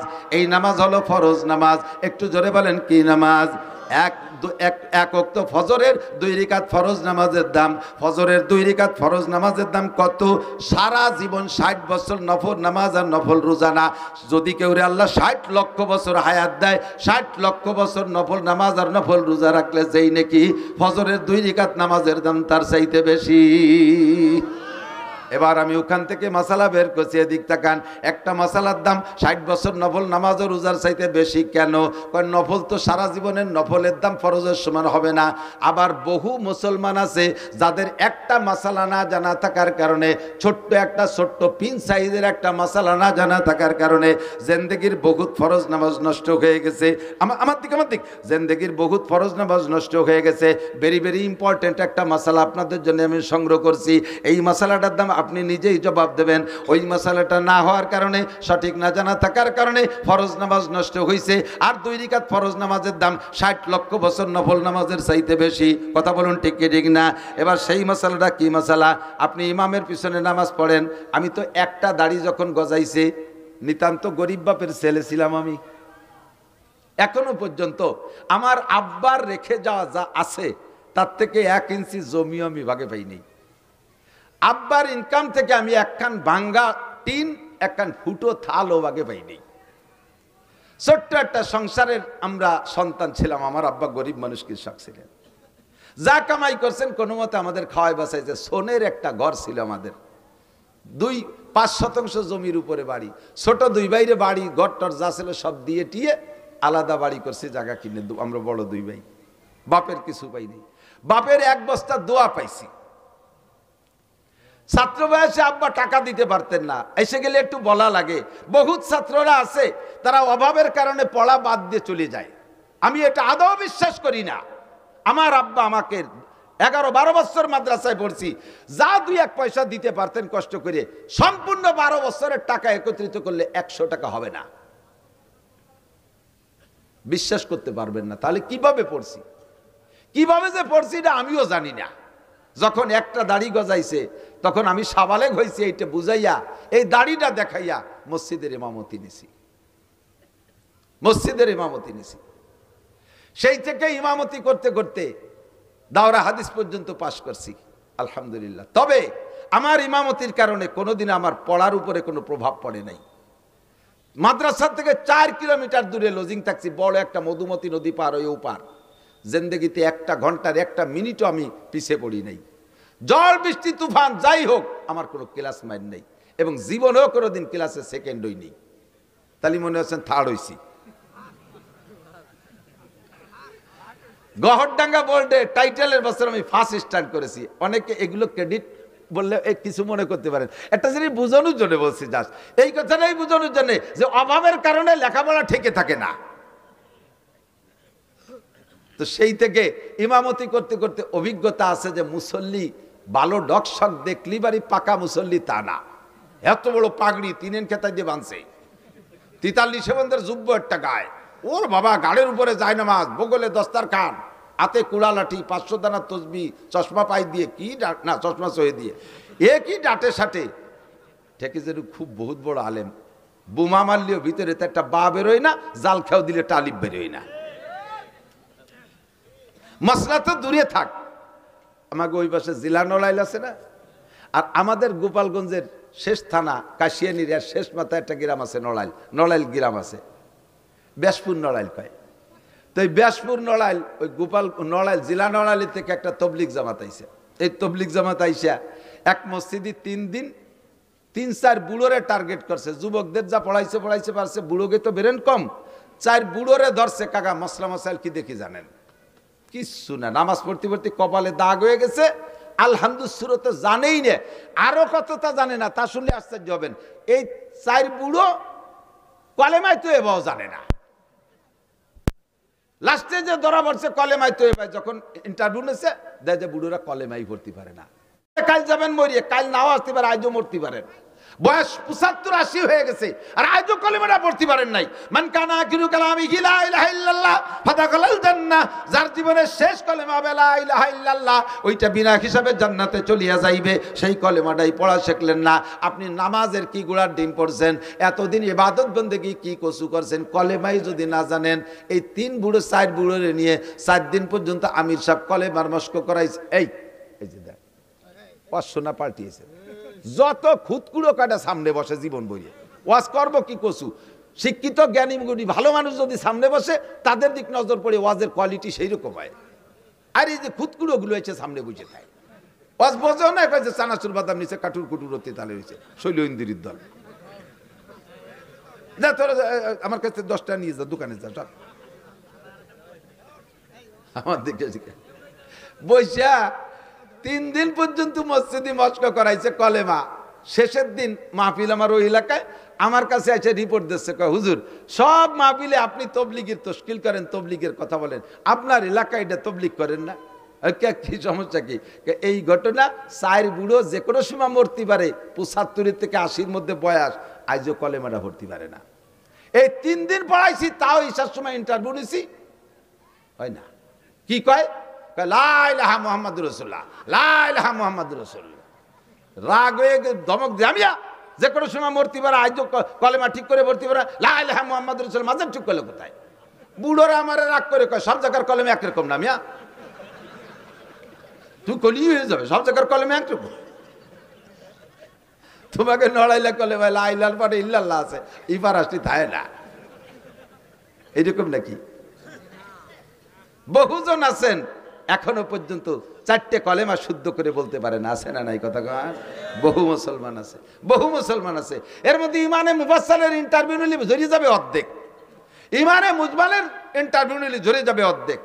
আর এই ইমানে মুজমাল আর ইমানে মুফাসসালের তরজমা আপনার বুঝা ফরজ।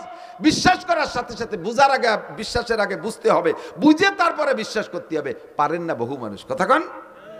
নামাজে দাঁড়াইছেন, ইমামের পিছনে জামাতে নামাজ পড়বেন, ইমাম সাহেব আল্লাহু আকবার বলে। যে কথা বলছি ইমামতির অভিজ্ঞতার আলোকে, যে বহু মুসল্লিকে জীবনে এ রিপোর্ট পাইছি, ইমামের পিছনে নামাজ 10 বছর নামাজ পড়ছে, এরপরে এসে কয় হুজুর ইমাম সাহেব যে প্রথমবার আল্লাহু আকবার কয়, ও আল্লাহু আকবার কি আমাকে ক্ষতি হবে নাকি?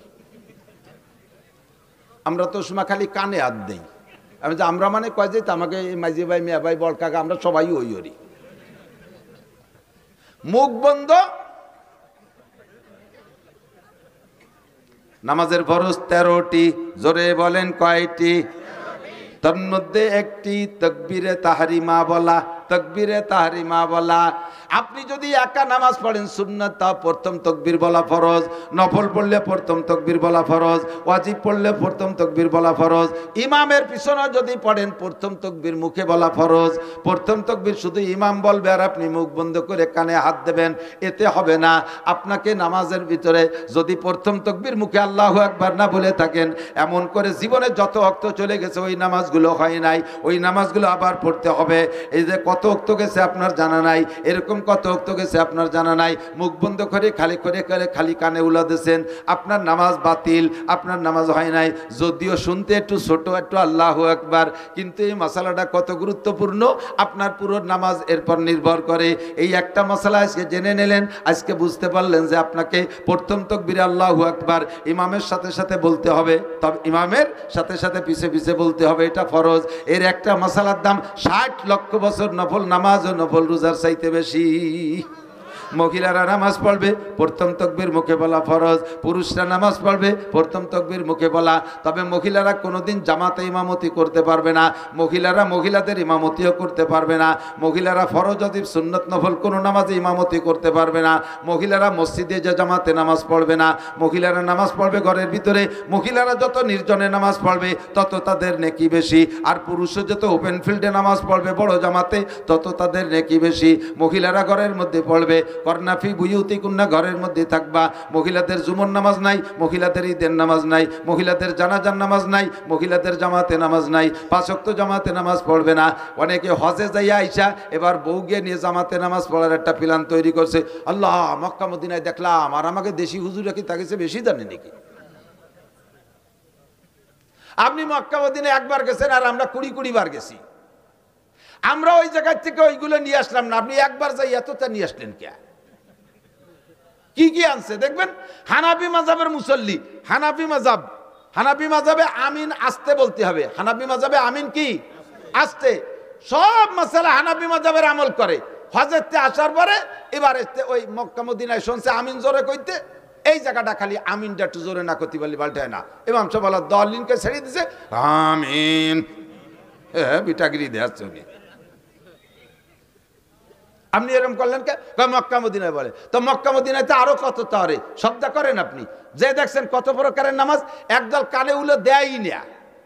হাজি সাহেবরা একটু সাক্ষী দেন, একদল কখনো কানে উলো দেয় না, আর একদল কানে উলো দিয়ে সানা একবার বাঁধে ছেড়ে দেয়, আর একদল কানে উলো দিয়ে ডাইরেক্ট ছেড়ে দেয়, আর একদল কানে উলোই দেয় না, হাত ছাড়া থাকে, আর একদল আগের থেকে সানা বাঁধে থাকে। এই যে এত দলের মধ্যে কোন দলের ডা আপনি আনতে গেলেন? আপনি অর্থে গেছেন কে কথা কন?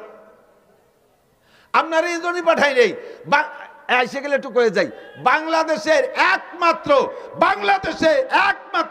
উলামায়ে কিরাম শরীয়তের দিক দিয়ে এস্টাবলিশড, এই বাংলাদেশের উলামায়ে কিরাম বাংলাদেশের মুসলমানদেরকে নবী আলাইহিস সালাতু ওয়াস সালামের শরীয়ত অনুযায়ী পরিচালনার জন্য বিশ্বের কোন দেশে ধর্ণা ধরা লাগে না। বাংলাদেশের উলামায়ে কিরাম জন্ম থেকে মরণ পর্যন্ত যে 6টা জীবন বলছি, সমস্ত জীবনকে পরিচালনা করার জন্য কোরআন হাদিসের ভিতরে থেকে গাইটা সমস্ত মশলা আপনাদেরকে দিতে পারে এই যোগ্যতাওয়ালা উলামায়ে কিরাম বাংলাদেশে ভরপুর। আর কেউ এখনো সম্পূর্ণ হতে পারেন নাই, ডাক্তাররা তো পারেনি নাই। বাংলাদেশ সরকার মেডিকেল সায়েন্সের কলেজ বিশ্ববিদ্যালয়ের জন্য কোটি কোটি টাকা খরচ করতেছে ডাক্তার বানানোর জন্য। যেই সরকারি ওই মেডিকেল সায়েন্সের কলেজের জন্য টাকা দিয়ে ছেলেদেরকে পড়ায় ডাক্তার বানাচ্ছে, সেই সরকারি ওই কলেজের ডাক্তার প্রফেসরের কাছে ওষুধ খায় না, উনি চলে যায় India, Madras, Chennai, Singapore, London, বাইরে যে ওষুধ খেয়ে আসে। তো তুমি যাকে ডাক্তার বানাইলে তারা কি গুড়ার ঘাস কাটতেছে? কি ডাক্তার বানাইলে যে তাদের কাছে তোমার আত্মবিশ্বাস যেন ওষুধ খাইতে? এখনো পর্যন্ত সেনাবাহিনী পূর্ণাঙ্গ হতে পারে নাই। সেনাবাহিনীর অফিসারকে আমেরিকা প্রশিক্ষণে পাঠাইতে হয়, ইন্ডিয়া পাঠাইতে হয়, চায়না পাঠাইতে হয়, সে জগতে কোটি কোটি টাকা খরচ হচ্ছে, এখনো পর্যন্ত সেখান থেকে সুফল আসে নাই। একটা অস্ত্র বানাইতে পারে না, একটা ড্রোন বানাইতে পারে না, একটা বন্দুক রাইফেল বানাতে পারে না, একটা গুলি বানাতে পারে না, একটা সুর ভাষা ফুটো হতে দিতে পারে না। কথা কন? কোন মেশিন বানাতে পারে? আল্লাহর রহমতে বাংলাদেশের উলামায়ে কেরাম শরিয়াতের এ টু জেড তৈরি করতে পারে। এর জন্য বিদেশে মক্কা মদিনায় যাওয়া লাগবে না। নিজেরা পারেন না বলে মনে হচ্ছে হুজুররা পারে না, তাই মনে হয় না। আলমাবিয়া কিছু আল্লাহ নাফসিহি, আমি মাঝে মাঝে কই না তামাশা রে, একেবারে সচক্ষে দেখছি। যাইতেছি আমি চট্টগ্রাম, ঢাকার থেকে ফ্লাইটে যাব, এয়ারপোর্টে ঢুকছি, দেখি যে বাংলাদেশি টাইগাররা বিদেশে যাচ্ছে। টাইগার ক্রিকেটের টাইগার, এই বুকি পতাকা, পিঠি পতাকা, মাথায় পতাকা, ক্যাফে পতাকা, প্যান্টে পতাকা, জাঙ্গি পতাকা, ব্যাগে পতাকা, সব জায়গা পতাকা আর পতাকা। আমি কই এ তো পতাকা কোন জায়গা যাবে? এই যে এমপি মন্ত্রীরাও আগায় দিতে আইছে, বলতেছে বাংলাদেশের টাইগাররা শ্রীলঙ্কা যাচ্ছে হরিণ শিকার করতে, ক্রিকেট খেলতে। তো কয় দিনের ম্যাচ? কয় যে শ্রীলঙ্কা 2 দিন, পাকিস্তানে 3 দিন, ভারতে 2 দিন, 5 দিনের ম্যাচ। কি বলে 3 আর 2 5 আর 7, 1 সপ্তাহ। ওরা তো আমার চেনে, এই প্লেয়াররা, ওরা আমার কাছে দোয়া নিল যে হুজুর একটু দোয়া করেন যাতে এবার কিছু নিয়ে আসতে পারি, আমরা তো একটা বাঙ্গা সার কাপও আনতে পারি না বিদেশের তে, এবার যাতে একটা কিছু নিয়ে আসতে। আমি দোয়া আল্লাহ যে আল্লাহ এবার যেন কিছু পারে। আমার সাথে একজন কয় হুজুর এই ক্রিকেট লাগার জন্য দোয়া আনলেন। আমি বললাম যে পাগল, বাংলাদেশ আলারা কোনো জায়গাতে কিছু আনতে পারে না, ওরা এবার একটা কিছু আনুক, যা ওইরি আনুক, খেমচি ওইরি আনুক, চড়াচড়ি ওরে লাইথলে জিতে আসুক, আসুক তো একবার একটু ভাষ্ট হইয়ে। কোনো দেশে তো ভাষ্ট হতে পারে না। পরে 1 সপ্তাহ চলে যাওয়ার গেল, 10 দিন চলে যায়, 12, 13, 15 দিন চলে যায়, খবর টবর পাই না। এবার এই ক্রিকেট দেওয়া পার্টিতে জিজ্ঞেস করলাম যে এই যে অমুক তারিখে যে একটা টিম গেল বিদেশে হরিণ শিকার করতে টাইগাররা, এরা আসলো কবে, কি দিয়ে কি রেছে, তা তো খবর টবর পাই না। কয় যে সব জায়গাতে ঠকিয়ে গেছে, পরে মনে হয় এদের ব্যানেটে চলিয়ে আসছে, জুনিটের ভাইনি। আমার বাংলাদেশের হাফেজরা কোন দেশের থেকে ঠগিয়ে আসে না, কথা বলেন ঠিক ঠিক না? সারা পৃথিবীর যত মুহাদ্দিস আছে তার ভিতরে 1 নম্বর মুহাদ্দিস আমাদের বাংলাদেশে মাওলানা আব্দুল মালিক সাহেব, বাইতুল মুকাররমের খতিব সাহেব। কাজেই আপনি একা একাও যাইতে আমিনটা জোরে ঠেলি আনতে গেছেন কে? আমিন জোরে হবে না, আসতে হবে বাইতুল মুকাররমের খতিব সাহেবের কাছে শুনিয়ে আসেন। আসেন দাঁড়িয়ার মাঠের প্রধান মুফতির কাছে, জান ভাঙ্গা ঈদগাহ মাদ্রাসার মুফতি সাহেবের কাছে, আমরা সব ফতোয়া দিয়ে দেব। কোনোতে আল্লাহর রহমতে অধিক যা লাগবে না, কথা কন। এবার তাকবীরে তাহরিমা আমিন বলা, এটা বলবে, আসতে বলবেন। আল্লাহ আমাদের হানাফি মাযহাবের মাসালা কি বলা হয়, সব মাসালাই তাকবীরে তাহরিমা বলা। এদিকে একটু আরেকটা খেয়াল করেন, তাহলে তাকবীরে তাহরিমা বলা আজকে থেকে যাদের জানা ছিল না তারা জেনে নিছেন না, তাদের জিন্দেগীর 80 লক্ষ 60 লক্ষ বছর হায়াত পর্যন্ত যদি হায়াত পান আর নফল ইবাদত করেন, তার চাইতে আপনার একটা মাসালার দাম বেশি হয়ে গেছে। মাহফিলটা খুব ভরপুর কামিয়াব হয়ে গেছে। এর সাথে ছোট্ট আর একটা মশলা পেঁচাই গেছে, একটু না কয়ে তো জাতিবাতি চিনা, আপনার অনুমতি দিলে বলবো। এই তাকবীরে তাহরিমা ইমামের পিছনে বলবেন, বলার সিস্টেম কি, আবার তা সে জায়গা ছোট্ট একটু চিকুন একটা মশলা আছে, বলবো। সেই মশলাটা হলো ইমাম সাহেব আল্লাহু আকবার বলবে, তো ইমামের যদি সুর বেশি হয়, সুর আলা ইমামরা একটু টাইনিয়ে সুর দেখে আল্লাহু আকবার সুর দিতে যে খানিকটা নি ফেলে। আবার জামাত যদি বড় হয় তাহলে পিছন পর্যন্ত তাকবীর পৌঁছতে হবে, এজন্য একটু টানিয়ে কয় আল্লাহু আকবার। তো ইমাম আল্লাহ কই আরে টানতিছে, আপনি মনে হচ্ছে অনুমতি দিয়েছেন, আপনি শটে মারি দিয়েছেন আল্লাহু আকবার। এই জায়গায় অ্যাক্সিডেন্ট কি হয়েছে মনে রাখবেন, ইমামের আল্লাহু আকবারের র শেষ হওয়ার আগে যদি আপনার আল্লাহু আকবারের র শেষ হয়ে যায়, আপনার ইক্তেদা সহিহ হয় নাই, ওই ওয়াক্তের নামাজ বাতিল। মজলিসু ফিকিন খায়রুম মিন ইবাদাতি 60 সানা। এর একটা মাসালা শোনা এবং শিখা 60 বছর নফল নামাজ ও রোজার চাইতে কম না বেশি? জোরে কান, কম না বেশি? এই জন্য দোস্ত বলতে যে অনেক দুঃখ সরে চলে আসছে, আর কিছু মশালা বলা হয়ে গেছে, সাথে আর একটা মশালা না বলে পারতেছি না। মশালার মধ্যে ঢুকলে খালি আমার ভেস্তেজের পড়াইতে মনে চায়। ওলামায়ে কেরামের কাছে চর্বিতে চর্বণ মনে হচ্ছে। আমি অনুরোধ করবো আইম্মায়ে মাসাজিদ যারা আছেন, মসজিদের ইমাম যারা আছেন, জুমার দিনে আপনি লম্বা লম্বা কিস্সা কাহিনীর বয়ান বাদ দিয়ে 2 পদ্ধতিতে বয়ান করতে পারেন। জীবনে কোনো দিন আপনার বয়ান ফুরবে না, জীবনেও কোনো দিন বয়ান ফুরবে না। এক পদ্ধতি হলো কোরআন শরীফের তর্জমা, ধারাবাহিক এক দার্সের তর্জমা। তফসির ভালো করতে যদি নাও পারেন, কমপক্ষে সহিভাবে তিলাওয়াতটার তর্জমাটা মুখস্থ শিখে মসজিদে যে জুমার দিন কোরআন শরীফ দেখে দেখে এক দার্সে সূরা ফাতিহা থেকে নিয়ে আপনি তিলাওয়াত করবেন আর তর্জমা করবেন, দেখবেন মানুষ অত্যন্ত তৃপ্তি সহকারে শুনবে। কমপক্ষে আল্লাহর বান্দারা একটু আইডিয়া নেবে, আরে আলহামদুলিল্লাহ সূরার মধ্যে কি পড়ি, এ কি ভূতির মন্ত্র না কি পড়ি, এর তর্জমা কি বুঝতে পারলে, তেলাওয়াতের যদি তর্জমা বোঝা যায় তাহলে পড়েও মজা লাগে, কতক্ষণ পড়তেও মজা লাগে। আপনি যখন সূরা ফাতিহা পড়বেন আলহামদুলিল্লাহি রাব্বিল আলামিন, এইটা কি পড়লেন তর্জমা জানেন না, টপাটপ করে পড়ে গেছেন, যদি আপনি বোঝেন যে আপনি কি বলছেন, আলহামদুলিল্লাহি রাব্বিল আলামিন, সমস্ত প্রশংসা আল্লাহর জন্য যিনি রব্বুল আলামিন, সারা জগতের প্রতিপালক।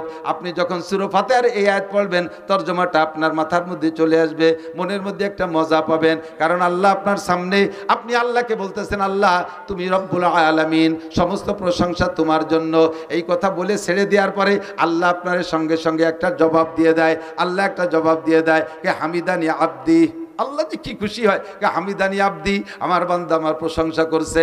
আল্লাহ জবাবটা দেয়, আল্লাহ জবাবটা দেয়। আলহামদুলিল্লাহ প্রথম আয়াত ছেড়ে দেওয়ার পরে এই জবাব দেয়। এরপরে বলবেন আর রহমানির রহিম, ও আল্লাহ তুমি রহমান এবং তুমি রহিম, পরম করুণাময় মেহেরবান দয়ালু দাতা তুমি আল্লাহ। বলার সঙ্গে সঙ্গে আল্লাহ পাক বলেন আসনা আলাইয়া আব্দি, ওয়েলকাম, থ্যাংক ইউ, আমার বান্দা আমার প্রশংসা করেছে, যথোপযুক্ত প্রশংসা করেছে। আর রহমানির রহিম বলার পরে আল্লাহ জবটা কিন্তু দেয়, মালিক ইয়াউমিদ্দিন বলার পরে আল্লাহ কয় সাদাকা আব্দি, থ্যাংক ইউ বান্দা, সত্য কথা বলেছো। মালিক ইয়াউমিদ্দিনের মানে আপনি বুঝে নেন, বিচার দিনের মালিককে। বিচার দিনের মালিক তুমি আল্লাহ, মালিক ইয়াউমিদ্দিন। এরপরে বলছে, এ কথার পরে আল্লাহ কয় সাদাকা আব্দি, বান্দা সত্য কথা বলেছিস। বিচার দিনের মালিক ডক্টর ইউনূস না, বিচার দিনের মালিক তোদের প্রেসিডেন্ট প্রধানমন্ত্রী না, বিচার দিনের মালিক তোদের বাংলাদেশের হাইকোর্টের সুপ্রিম কোর্টের বিচারপতি না। আরে বিচার দিনের মালিক জোরে বলেন কে? মালিক ইয়াউমিদ্দিনের মধ্যে তাই বলছেন, কথা কি মনে থাকবে? এরপরে বলছেন ইয়াকা নাবুদু ওয়া ইয়াকা নাস্তাঈন, আল্লাহ ইবাদত তোমারই করি, ইয়াকা নাবুদু তোমার ইবাদত করি, ওয়া ইয়াকা নাস্তাঈন সাহায্য চাইলে তোমারই কাছে চাই। জোরে বলেন সাহায্য কার কাছে? দুনিয়ার কোনো রাজা বাদশার কাছে চাই না, কোনো কোটিপতি শিল্পপতি রাষ্ট্রপতি ভগ্নিপতির কাছে আমরা সাহায্য চাই না। নাস্তাঈন আল্লাহ তোমার কাছে সাহায্য চাই। এই আয়াতটার মধ্যে দুইটা অংশ লক্ষ্য করেছেন নাকি? একটা হলো ইয়াকা নাবুদু তোমার ইবাদত করি, আর একটা হলো ইয়াকা নাস্তাঈন আমরা সাহায্য চাই। আয়াতটার ভিতরে দুইটা অংশে আল্লাহকে হাজা বাইনি ওয়া বাইনা আব্দি, এই আয়াতটার মধ্যে দুই ভাগ হয়ে গেছে, অর্ধেক আমার আর অর্ধেক বান্দার। ইয়াকা নাবুদু আল্লাহর, নাস্তাইন সাহায্য চাই আমার জন্য। আল্লাহকে এই আয়াতটা দুই ভাগ হয়ে গেছে, অর্ধেক আমার আর অর্ধেক আমার বান্দার। ওয়ালি আব্দি মা সালা, কাজে আমি জবাব দিলাম, আমার বান্দা যা চাইতেছে সাহায্য সব আমি তারে দিয়ে দিলাম। এরপরে কি সাহায্য চাইবেন, একটু সাহায্যের নাম কন। সাহায্য কি চাইছেন? আপনি বলছেন ইহদিনাস সিরাতাল মুস্তাকিম।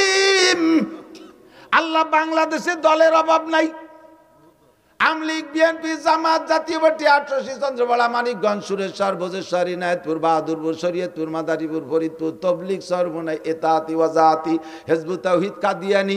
এরপরে বাড়াইছে এবার আবাল সরকারে ফাউল সরকার, আবাল একটা ফাউল সরকার, কথা কন না? এ আবাল সরকার বাউল না ফাউল? বাউল না ফাউল? ওরে যারা ফাউল না করবে সেও ফাউল। জাহেল মূর্খ, কত বড় বিয়াদব। আল্লাহরে কয় কি আল্লাহ কি মুখ দিয়ে কথা কয় না পাছাই দিয়ে কথা কয়? সাড়ে শয়তান, তুই যাইস আল্লাহর সাথে, দেখা হবে কোন জাত দিয়ে কথা কয় তোরে দেখিস। আর আমার সামনে পড়লি তো হাসরের মাঠে ওর সাথে বাড়ি বাড়ি লেগে যাবে। এখনই যদি ওরে পাই, ওর কিছু হলি একটা আমি করবো, তাই আমার জীবন থাকুক আর না থাকুক। কথা বলেন? রেডি? রেডি? কোনো বাউল ফাউল চুল আলার কোনো খানা ভাঙ্গার মাঠে হবে না। ভাঙ্গার জনগণ মর্দে মুজাহিদ। ইয়াকা নাবুদু ওয়া ইয়াকা নাস্তাঈন ইহদিনাস সিরাতাল মুস্তাকিম।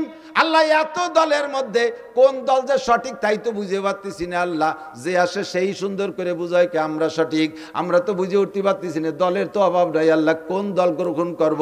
কাজে ইহদিনাস সিরাতাল মুস্তাকিম, তুমি তো জানো সঠিক দল কোনটা, ওই সঠিক দলের অন্তর্ভুক্ত আমাকে বানাইয়া দাও। আল্লাহ তোমার কাছে অনুরোধ, আমি তোমার কুদরতি কদমে পড়ে দোয়া করি, আল্লাহ গায়রিল মাগদুবি আলাইহিম ওয়ালাদ-দাল্লিন, সঠিক দল তো চিনেই দিবা, সঠিক পথে চালাবা। তবে গায়রিল মাগদুবি আলাইহিম মানে ইহুদি, আর দাল্লিন মানে নাসারা, এই ইহুদ আর নাসারাদের পথে আমারে চালাইও না। এ কথা বলার পরে, এই আয়াতগুলো বলার পরে আল্লাহ কয় ফালি ওয়ালি আব্দি মা সাআলা, ওয়ালি আব্দি মা সাআলা, ও বান্দা তুমি যা যা চাইলে সব তোমারে দিয়ে দিলাম। একটু এই জায়গাটা কথা বলে যাই, খেয়াল করেন, খেয়াল করেন, খেয়াল করতেছেন? আপনি একটা আয়াত সূরা ফাতিহাতে পড়বেন, আর পরে আল্লাহ একটা জবাব দেয়, তাহলে আয়াতটা পড়ে আল্লাহরে জবাব দেওয়ার সুযোগ দিতে হবে না? আপনি বড়ি চলে গেছেন আলহামদুলিল্লাহ, হঠাৎ দলিন কোন বাকে কি দেখে রে হঠাৎ দলিন। আল্লাহকে কি কি চালিত তো আমার তো দিয়ারই সুযোগ দিলি না। একাও যদি পড়েন, আস্তেও যদি পড়েন, কিরাত জোরেও যদি পড়েন, কমপক্ষে আলহামদুলিল্লাহর আয়াতগুলো ছেড়ে ছেড়ে পড়বেন, যাতে মাঝখানে আল্লাহ আপনাকে যা চাইতেছেন ওগুলো দিয়ার আল্লাহ নিজেই স্বীকার করতে পারে। মজা হয়েছে না কথাক্ষণ? তখন মজা পাবেন। এরপরে সূরা ফাতিহার তরজমা, সূরা বাকারার তরজমা করবেন, সূরা আল ইমরানের তরজমা করবেন। মসজিদের ইমাম সাহেবদের ওয়াজ কোনোদিন শেষ হবে না। আর নয় 52 শুক্রবারে 52 প্রকারের নতুন ওয়াজ বানাই করতে একেবারে চাউল মুড়ি হয়ে যায়। আমরা বক্তারা তো আজ এই মাঠে আর কালকে আর এক মাঠে, একই ওয়াজ সারা বাংলাদেশ ভরে গাইয়ে বেড়ালি, আমাকে ধরার কেউ নাই। কিন্তু শুক্রবারে 52 প্রকার ওয়াজ না করলি মুসল্লিরা খালি রোগা কুড়োর মতো জিমে, হুজুর কি কয়ে যাচ্ছে, সময় হয়েছে জুল দিয়ে দিয়ে ঘুমায় আর কালি কয় গড়িতে সময় হয়েছে। কারণ যা কইতে কতবার শুনবো। আর শুরু কোরআন শরীফের শুরু থেকে শেষ পর্যন্ত তরজমাগুলো বলবেন, কোনোদিন ওয়াজ শেষ হবে না। 2 নম্বর হলো শরিয়াতের মাসআলা, শরিয়াতের নামাজের মশালা, ওযুর মশলা, গোসলের মশালা, দুইটা মশালা সুন্দর করে এক একদিন বুঝেই বলবেন, জীবন ভরে বলবেন, মশলা শেষ হবে না, মশলা বলা শেষ হবে না। কারণ 2 রিকাত নামাজ পড়তে 12,000 মাসআলা, 12,000 মাসআলা। কয়টা মশালা কয়দিন বলবেন আর কয়দিন মনে রাখবেন? এর এক একটা মশালা বললে মুসল্লিদের এই পরিমাণ লাভ। 2 নম্বর মশালা বলছি, মনে আছে নাকি? 3 নম্বর আর একটা মশালা বলে আমি ওয়াজের দিকে চলে যাব। আল্লাহ না অশরীর নিত না, কতদিন দাঁড়িয়ে মাঠে আসিনি, কম ওয়াজ গুছাইছি নাকি? তবে আর বেশিক্ষণ টিকতে পারতেছি না, বুক ব্যথা হচ্ছে। ওয়াজের লাইন ধরাই দিয়ে যাবো ইনশাআল্লাহ। যা পড়ছি অনেক সময় একদল আছে কয় যে কওমি উলামায়ে কিরাম এরা ওই সৌজন্যমূলক আয়াতেরটা পড়ে আর এদিক ওদিক দিয়ে কই এটি চলে যায়, আয়াতের তর্জমা জানে না। জানি না না জানি, দুদু তুমি আমার ক্লাসে আসো, আসো। আমি কোরআন তর্জমা পড়াই, তফসিরে জালালাইন বয়জবি পড়াই, আমি বুখারী শরীফ কিতাবুত তফসির পড়াই, বুখারী শরীফ পড়াই। আসো, পারি না না পারি। বাকি কথা হলো ওয়াজ আমার ইচ্ছা মতো হয় না। যেদিন আমার ইচ্ছা মতো ওয়াজ করতে যাই সেদিন আমি মোটে আর ওয়াজ তালাশ করে পাই না। যেদিন আল্লাহর ইচ্ছা মতো ওয়াজ করি, এলাকায় যা প্রয়োজন সেই কথাগুলো আল্লাহ আমারে দিয়ে বলায়, আর সেদিন আমার কথা মোটে শেষই হতে চায় না। তখন বুঝি যে কথাগুলো জরুরি হয়েছে। আল্লামা জালালউদ্দিন রুমি রহমাতুল্লাহ আলাইহি বলেন, ইসুকানশি রাস্তে দার পেস্তানে যা বেকুশন্দা খুশনমি গরদদ রওয়া মুস্তামে চু তৃষ্ণা বাজো ইন্দাশুদ ওয়াইজার মুরদাব ওয়াদ গোয়েন্দাশুদ মুস্তামে চু তাজা আয়াত বে মালাল সজ্জাবা গরদদ বগুপ্তন গুঙ্গুলাল। ও মাদ্রাসার ছাত্ররা, তোকে পায় ধরে একটু ফার্সি পড়, পায় ধরে একটু ফার্সি পড়। ফার্সি মোটে পড়বি না, ফার্সি লাগে কোন সাগে? ফার্সিতে শের যদি হাফিজুর রহমান সিদ্দিকী পড়ে তা দিয়ে এবার মজা করে শোনো, তাহলে তুমি কেন পড়া শিখবা না? হাফিজুর রহমান সিদ্দিকীর রেকর্ড শুনে, তার ইউটিউবে থেকে শুনে তুমি মুখস্থ করো। কাজেই যে শুনি তুমি যখন বয়ান করতে যাও শেরের শব্দগুলো শুদ্ধ হয় না, কারণ তোমার তো ফার্সি সম্পর্কে অভিজ্ঞতা নাই। ও কি কইছে ইউটিউবের থেকে শব্দগুলো ক্লিয়ার বোঝা যায় নেই, শুধু সুর মিলে গেছো। জাননেওয়ালা আলেমরা বোঝে তুমি আন্তর্জাতিক খ্যাতি সম্পর্কে একজন মূর্খ মৌলবী। ফার্সি পড়ো, মজা শেষ নাই। আমি এই জায়গায় বসে এখন থেকে বাকি যে টাইম আছে সবটুক টাইম ইনশাল্লাহ ফার্সিতে ওয়াজ করতে পারি। এইভাবে আমরা ফার্সি পড়ছি, তোমাদের চাইতে কিতাব একখানো বেশি পড়ি নাই। ওই ফার্সি বলি তাইসিরার কি বলা হয় পান্দেনামা গুলিস্তা পর্যন্ত পড়ছি। আল্লাহর রহমতে সেখান থেকে ফার্সি বলা অর্জন করেছি।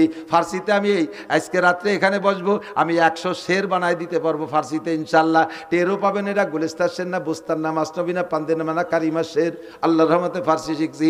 ফার্সি পড়বেন, ওর মধ্যে বহুত রুমুজ পাবেন। আল্লামা জালালউদ্দিন রুমি মাসনবীর মধ্যে বলেন, ইসুখানশি রাস্তেদার পেস্তানে যা বেকুশন্দা খুশনমি গরদাদ রওয়া। বক্তাদের মুখের কথা গাভীর স্তনের দুধের মতো। গাভীর স্তনের মধ্যে দুধ কিন্তু জমা করা থাকে না। যখন সকালবেলা বাছুরি যা জিব্বেতে চাটা শুরু করে, আল্লাহ পাক রব্বুল আলামিন তখন কোন শব্দতে দুধ বানায় দেয়? দুধ বানায় কোন জায়গা থেকে? আল্লাহ বলেন, মিমবাইনি ফারাসি ওয়াদামিন লাবানান খালেসা। রক্ত আর গোবরের মাঝ দিয়ে আমি পরিষ্কার 5 কেজি দুধ তোমার জন্য তখনই বানায় পাঠাইয়া দেই, ওই দুধ পেটের মধ্যে অপারেশন করলে কোনো জায়গায় ব্যাগ বোতল ভরা পাওয়া যাবে না। কথা বলেন ঠিক কি ঠিক না?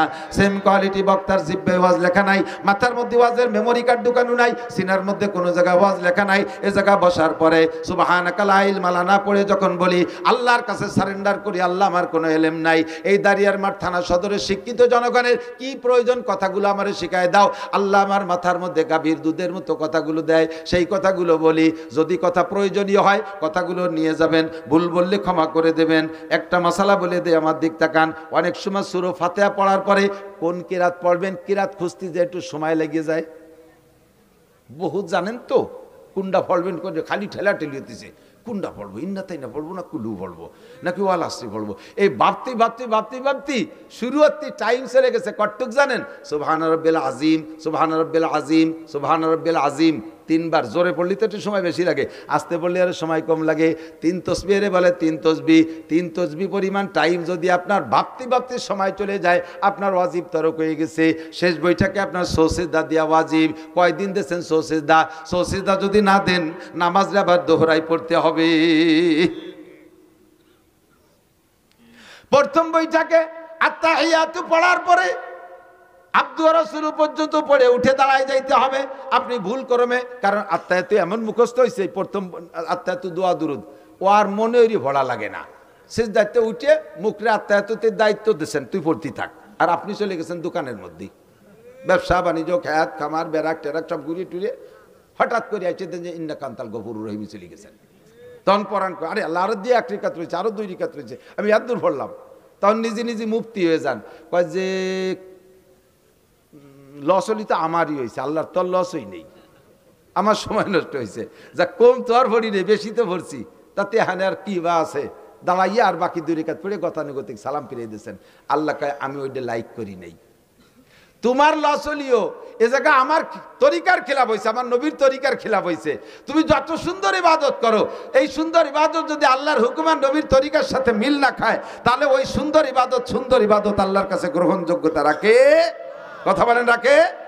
মাগরিবের ফরজ নামাজ কয় রিকাত? জোরে কোন কয় রিকাত?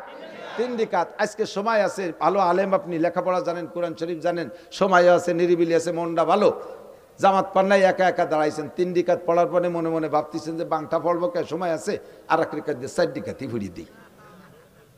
আর এই 4র্থ রিকাত পড়ছেন খুব ধ্যান খেয়ালের সাথে। পুলসিরতের পর দাঁড়ায় আছি, আল্লাহ আমার সামনে, ডাইন পাশে আজরাইল, না বেশতে, বাম পাশে দোজক, পিছনে আজরাইল দাঁড়ায় আছে।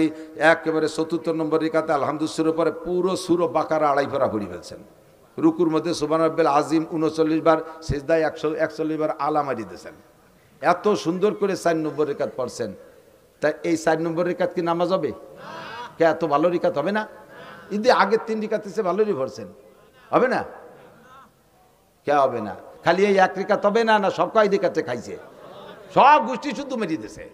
ওই সেই বাংলা একে বাদে আগা সারা সব শেষ। কতক্ষণ কেন? এটা আল্লাহর হুকুম আর নবীর তরিকায় হয় না, যদিও নামাজ। কতক্ষণ না কেন? রমজান ভরে রোজা রাখা, সারা রমজান রোজা রাখা ফরজ, রোজা রাখা ফরজ না? সুস্থ মানুষ 30 দিন 30 রোজা রয়েছেন, বাস মাশাআল্লাহ, থ্যাংক ইউ। এবার ঈদের দিন সবাই তো ঈদের নামাজ পড়ছে, সিমাই খাইছে, খেজুর খাইছে, ইত্যাদি খাইয়ে দিয়ে আরো গরু মরু ইত্যাদি মেরে খাইয়ে খুব ঢকঢক করে বেড়াচ্ছে। আপনি ওই দিনও সেহরি খাইয়ে সারাদিন কিছু খাইনেন, রোজা রয়েছেন। সন্ধ্যের সময় আগের দিনের মতো 20 প্রকার ইফতার নিয়ে বসে মোনাজাতে হাত উঠেছেন, আল্লাহ দেখো তুমি কি সিদ্ধান্ত নিবা। আজকে দেখো সারা দুনিয়ার মানুষ খাইয়ে বেড়াচ্ছে গদগদ করে, আমি আজও রোজা, আমি আজও রোজা, বলো আমার কি দিবা? আল্লাহ কয় তোমারে জুতো দিয়ে 2 বাড়ি দেবো।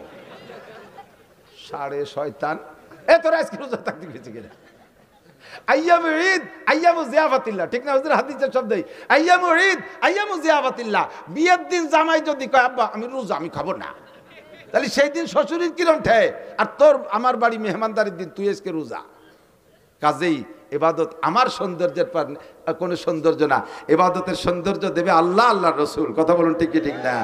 আল্লাহু আকবার। সূরা হাশরের শেষ 3 আয়াত পড়তে আমরা কি পড়ি? আউযু বিল্লাহিস সামিউল আলিম মিনাশ শাইতানির রাজিম 3 বার পড়িয়ে তারপরে হুয়াল্লাহুল্লাযী। কেউ কেউ কয় যে বিসমিল্লাহ পড়লি দোষ কি?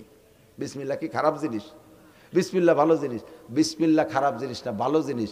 দেখতে হবে হাদিসে কি আছে। হুজুর বলছেন আউযুবিল্লাহি সামিউল আলিম মিনাশ শাইতানির রাজিম 3 বার পড়ি, হুয়াল্লাহুল্লাযী বললেন। হুজুর আউযুবিল্লাহি সামিউল আলিম মিনাশ শাইতানির রাজিম 3 বার বলতে বললেন, বিসমিল্লাহটা কেন বলতে বললেন না? এ জায়গা বিসমিল্লাহ নাই। আপনি এ জায়গা সুন্দর করে সাজাইয়ে যুক্তি দিলে কাজ হবে না। শরিয়ত যুক্তির শরিয়ত না, শরিয়ত হলো মা আতাকুম রাসূলু ফাখুযু ওয়া মা নাহাকুম আনহু ফান্তাহু। আমার রাসূল যেটা যেভাবে করতে বলছে সেটা সেইভাবে করো। কথা বলেন ঠিক না? সরে চলে যাই দোস্ত। এবার সারা জিন্দেগি ভরে যা আমল করি, এই আমল রাখার জন্য একটা বস্তা আছে। আমল রাখার বস্তা আছে। ধান রাখেন বস্তায়, চাউল রাখেন বস্তায়, তারপরে গম রাখেন বস্তায়, সরিষা রাখেন বস্তায়, সব মাল বস্তায় রাখতে হয় না? আমল রাখার একটা বস্তা আছে। এই বস্তার নাম আমল নামা। বস্তার নাম। আর এতক্ষণ যত যা মশালা বলছি, এত বিশাল নেকি হয়েছে। আজকে বললাম না পরিমাণে কি পরিমাণ হয়েছে। এই সব নেকি রাখার একটা বস্তা আছে। বস্তার নাম কি? জোর হলো না? আমল নামা। দানের বস্তা বানানোর নিয়ম কি? দোপাট্টা সালারে এরকম দোপাট্টা করে, এরপরে লম্বা দুটো সেলাই কোনাই দে, আর তলিতে একটা সেলাই, ঠিক না?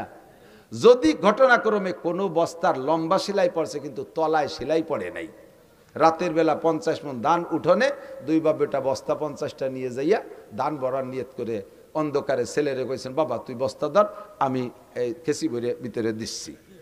তো অন্ধকারে ছেলে বস্তা ধরছে আর বাপে ধান ডুবছে। সেই 50 মণ ধান এক বস্তায় ভরে না।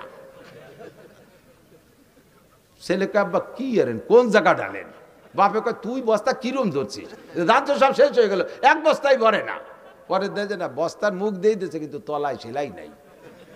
তলায় কি নাই? সেলাই নাই।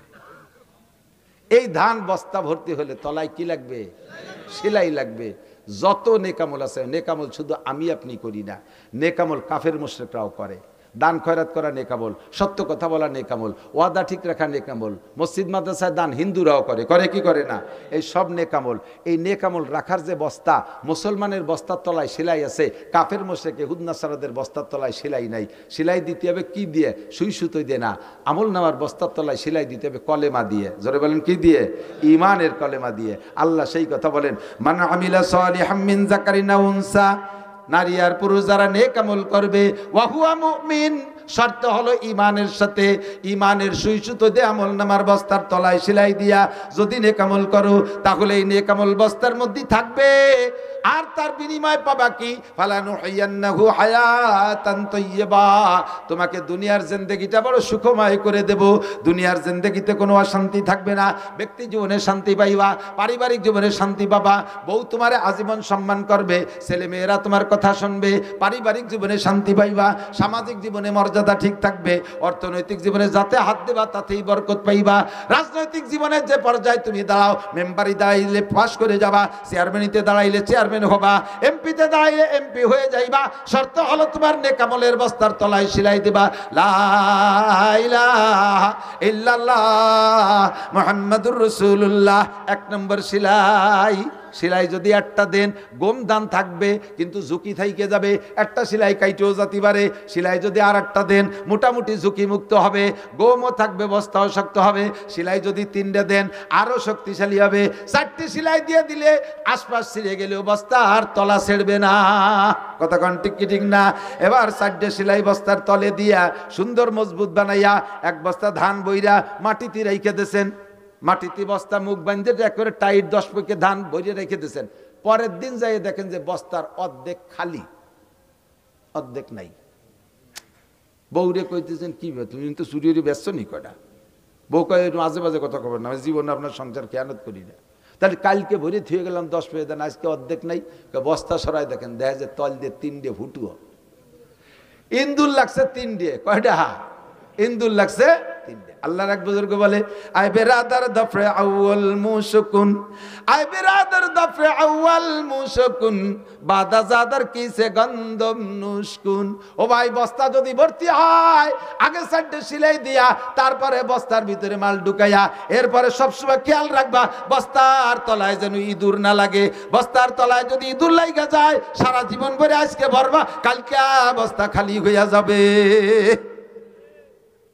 ঠিক না? তাহলে ইমানের বস্তার তলা আমলের বস্তার তলায় সেলাই দিতে হবে ইমানের সুই সুতো দিয়ে। 4টে সেলাই কয়টা? 1 নম্বরে কলেমায়ে তয়্যিবা লা ইলাহা ইল্লাল্লাহ মুহাম্মাদুর রাসূলুল্লাহ। 1 নম্বর সেলাই একটু ঝুঁকি থেকে যায়, ছিঁড়ে যাইতে পারে, কারণ ইমান ধরে রাখা বর্তমানে হাতে কয়লার আগুন রাখার চাইতে কঠিন। কথা বলুন ঠিক কি ঠিক না?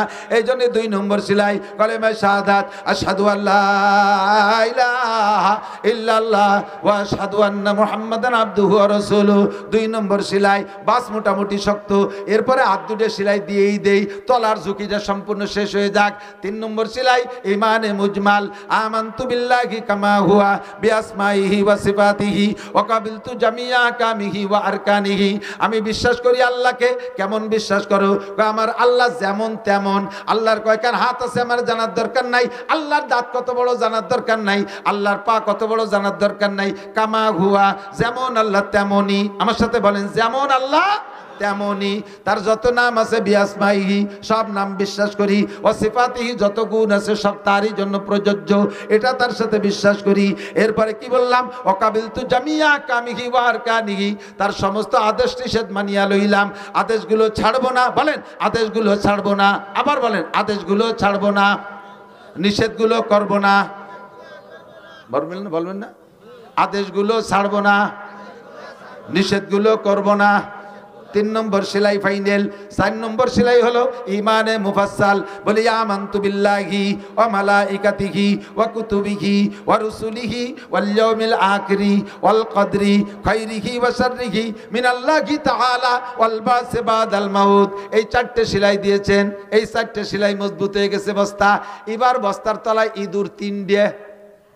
একটা হলো বিলে ইঁদুর, মোটা গেড়ি ইঁদুর, বিলির বড় বড় ইঁদুর, এই বিলেইতি দেখলে ভয় পায়। এই বিলে ইঁদুর। আর এক ইঁদুর আছে ডোয়ার মধ্যে থেকে মাটি ঠেলে, ওটা একটু মাঝারি ইঁদুর, এও লাগছে বস্তার পিছনে। 3 নম্বর আর এক প্রকার ইঁদুর আছে বিছানা পাটি খেতা বালিশ কিতাবাদির মধ্যে দিয়ে ঘোরে, ওরে বুঝাই যায় না ইঁদুর নাকি ছোট শৈল ইঁদুর কয়, ঠিক না? টের পাওয়া যায় না খেতার মধ্যে। আবার পরের দিন দেয় যে ল্যাপের কোনায় দিয়ে 2 কেজি বার হয়ে ফেলাইছে। কতক্ষণ? এই 3 প্রকারের ইঁদুর আমল নামার বস্তার পিছনে লাগে। 1 নম্বর ইঁদুরের নাম শিরিক। 1 নম্বর ইঁদুরের নাম এটা বিলে ইঁদুর, আকবারুল কাবায়ের। এইটা যদি আপনার আমল নামার বস্তায় পিছনে লাগা থাকে সারা জীবন বস্তা ভরতে পারবেন না। 2 নম্বর ইঁদুরের নাম কুফর।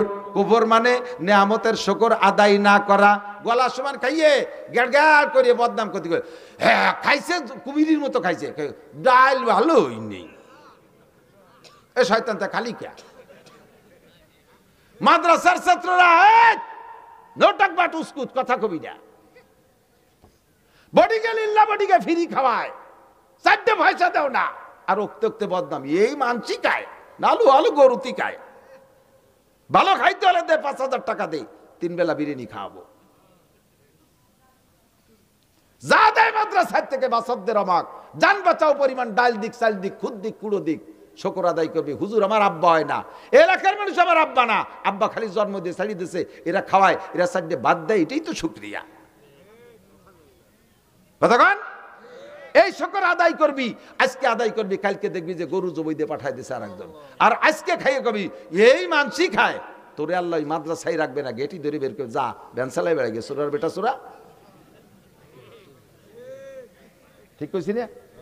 বহুত না চকর ইন্দাল ইনসান আলী রব্বিহি লাকানুদ। আল্লাহ কয় কুত্তর একখান বিস্কিট দিলেও সে 1 কিলোমিটার পিছনে পিছনে দৌড়ে। এই বাজারে কুত্তো আছে, একটা 5 টাকা দিয়ে একটা পাউরুটি কিনে দিয়ে দেন, ওই জায়গা আপনি আটা দেওয়ার সাথে সাথে থায় না, ওই শুকর আদায় করতে 1 কিলোমিটার আপনার আগে দেয়। কাকা যান, আসসালামু আলাইকুম, পৌঁছে যান নিরাপদে। একটা পাউরুটি খেয়ে শুকর আদায় করে। আর এত কষ্ট করে বোর্ডিং চাউল ডাউল খুদকুড়ো। আমি আলহামদুলিল্লাহ আল্লাহ পাক আমারে মোটা রুজি দিছে, মোটা রুজি দিছে। এক রাত যদি ইনকাম করি তাহলে আমি একা হলি আমার 1 মাস পর্যন্ত আর কামাই করা লাগে না। আমি সেই মানুষ, আমারে কোন সচিব সাহেব আমার প্লেটে ভাত তুলে দিতে পারলে সে শুকর আদায় করে, খুশি হয়। নাসির হুজুরে, এই আমি হুজুরে ভাত দিচ্ছি, ছবি তোল, ছবি তোল, মানে এটি তার জন্য এটা পুঁজি বানায় রাখতেছে, আমি হুজুরি প্লেটে 1 মুঠ ভাত উঠে দিতে পারছি। কত ডিসি সাহেব আমার জুতো সোজা করে দিয়েছে, কত এসপি আমার প্লেটে ভাত তুলে দিয়েছে, আমার গাড়িতে করে বাড়ি পর্যন্ত পায়ে হেঁটে আগায় দিয়ে আসছে লাস্টের টুক যায়। এত সম্মান আল্লাহ দিয়েছে। আমি তারপরে তোমার জন্য দাঁড়ে দাঁড়ে ভিক্ষে করে বেড়াই, 1 মুঠ চাল দেন, 1 বস্তা চাল দেন, একটু ডাল দেন, এত করি তোমার জন্য। আর তোমার এনে রান্ধে বান্ধে খানু করি, এই মানসি খায়, তোর জন্য মাদ্রাসার বরকত কমিয়ে গেছে। কতক্ষণ? হুজুররা তোমার আব্বা না, এলাকার মানুষ তোমার আব্বা না, তোমার আব্বা জন্ম দিয়ে ছাড়িয়ে দিছে। আর এই মাদ্রাসা এত বড় বিল্ডিং ফিল্ডিং কার জন্য?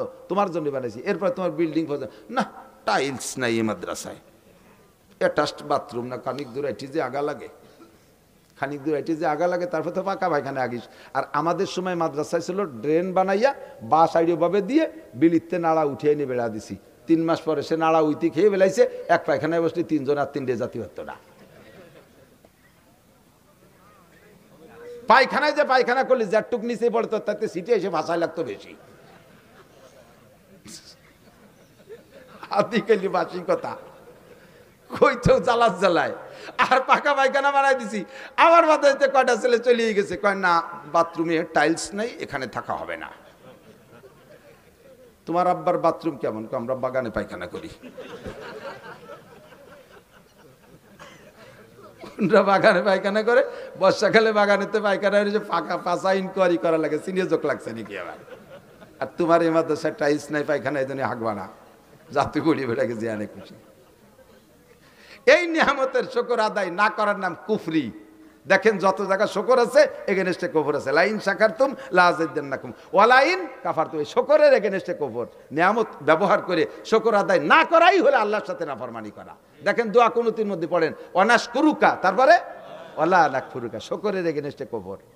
তাহলে নিয়ামতের শুকর আদায় না করার নাম কুফরি। 3 নম্বর, বাড়তি বহু কথা বলার দরকার ছিল, আগদে মেলা লম্বা আওয়াজ হয়ে গেছে। 3 নম্বর হলো শৈল ইঁদুর। ওরে বোঝা যায় না যে খেতা কাপড় নাকি ইন্দুর, আবার তাল দিয়ে বেরোয় নিয়ে যায়। সেটা হলো বেদাত। এই বেদাতরে ইবাদতের মতো মনে হয়, বেদাতরে ইবাদতের মতো, অথচ ইবাদত না। ওই শৈলদির মতো তাল দিয়ে বারোয় নিয়ে চলে গেছে, 2 কেজি বারোয় নিয়ে চলে গেছে। মনে হয় যেন ইবাদত, আসলে ইবাদত না। এই 3 প্রকারের ইঁদুরে মাইরিয়ে যা ইবাদত করবেন বস্তার মধ্যে থাকবে। আল্লাহকে ফালানুহিয়ান্নাহু হায়াতান তাইয়্যিবা, দুনিয়ার জিন্দেগি সুখময় করে দেব। ওয়ালা নাজজিয়ান্নাহুম আজরাহুম বিআহসানি মা কানু ইয়ামালুন, আমল যতটুক করবা তার চেয়ে নেকি বেশি দেব। নামাজ পড়বা জামে মসজিদে যে এক ওয়াক্ত 527 ওয়াক্তের সওয়াব দিয়ে দেব। একবার সুবহানাল্লাহ বলবা, এত বড় একটা গাছ বানায় দেব। একবার বলেন আল্লাহ, 4000 নেকি। একবার পড়ে লা ইলাহা ইল্লাল্লাহ মুহাম্মাদুর রাসূলুল্লাহ তামলাউ মা বাইনাস সামাই ওয়াল আরদ, আসমান জমিনের মাঝখানে ফাঁকা জায়গা সব নেকিতে ভরে গেছে। ওয়ালা নাজজিয়ান্নাহুম আজরাহুম বিআহসানি মা কানু ইয়ামালুন, আমল যা করবা তার চেয়ে নেকি বেশি দিয়ে দেব। শর্ত হলো বস্তার তলা সেলাই হবে 4টে, আর ইঁদুর মেরে রাখতে হবে সব সময় 3টে। কয়টা? এই হলো ওয়াজের খুলাসা। কষ্ট পাইছেন? এর সাথে অনেক কিছু বলে ফেলাইছি। গভীর রাত তো একটু রসে রসে না বললে পারার কথা, খাই না, ঘুমাইছে যত এতক্ষণ। আল্লাহ পাক আমাদের বুঝার আমল করার তৌফিক দান করুন। দাওয়াত ও তবলিগের সময় লাগাবেন, হাক্কানি পীর মাশায়েখদের কাছে সোহবত রাখবেন, চরমনায়ের পীর সাহেবদেরকে আমরা হক বলে জানি, সেখানে যাতায়াত করবেন। আমাদের নিকটতম পীর হযরত মাওলানা আব্দুল গফফার সাহেব, ইসমতুল্লাহ কাসিমি সাহেব, এনাদের সাথে যাতায়াত রাখবেন। আর মাদ্রাসাকে ভালোবাসবেন, শত্রুতাই করলে কিন্তু চোখ কানা হয়ে যাবেন ইনশাআল্লাহ। এর দিক মোটে বেকা নজরে তাকাবেন না। এর এগেনস্টে কথা পাকালে ব্রেন স্ট্রোক হবে, হার্ট স্ট্রোক হবে, ঠ্যাং ভেঙে যাবে, হাত পঙ্গু হয়ে যাবে, জবান পুড়িয়ে যাবে। এদিক দিয়ে খুব খেয়াল রাখবেন, সতর্ক থাকবেন। اللهم صل على محمد وعلى آل سيدنا محمد وبارك وسلم. ربنا ظلمنا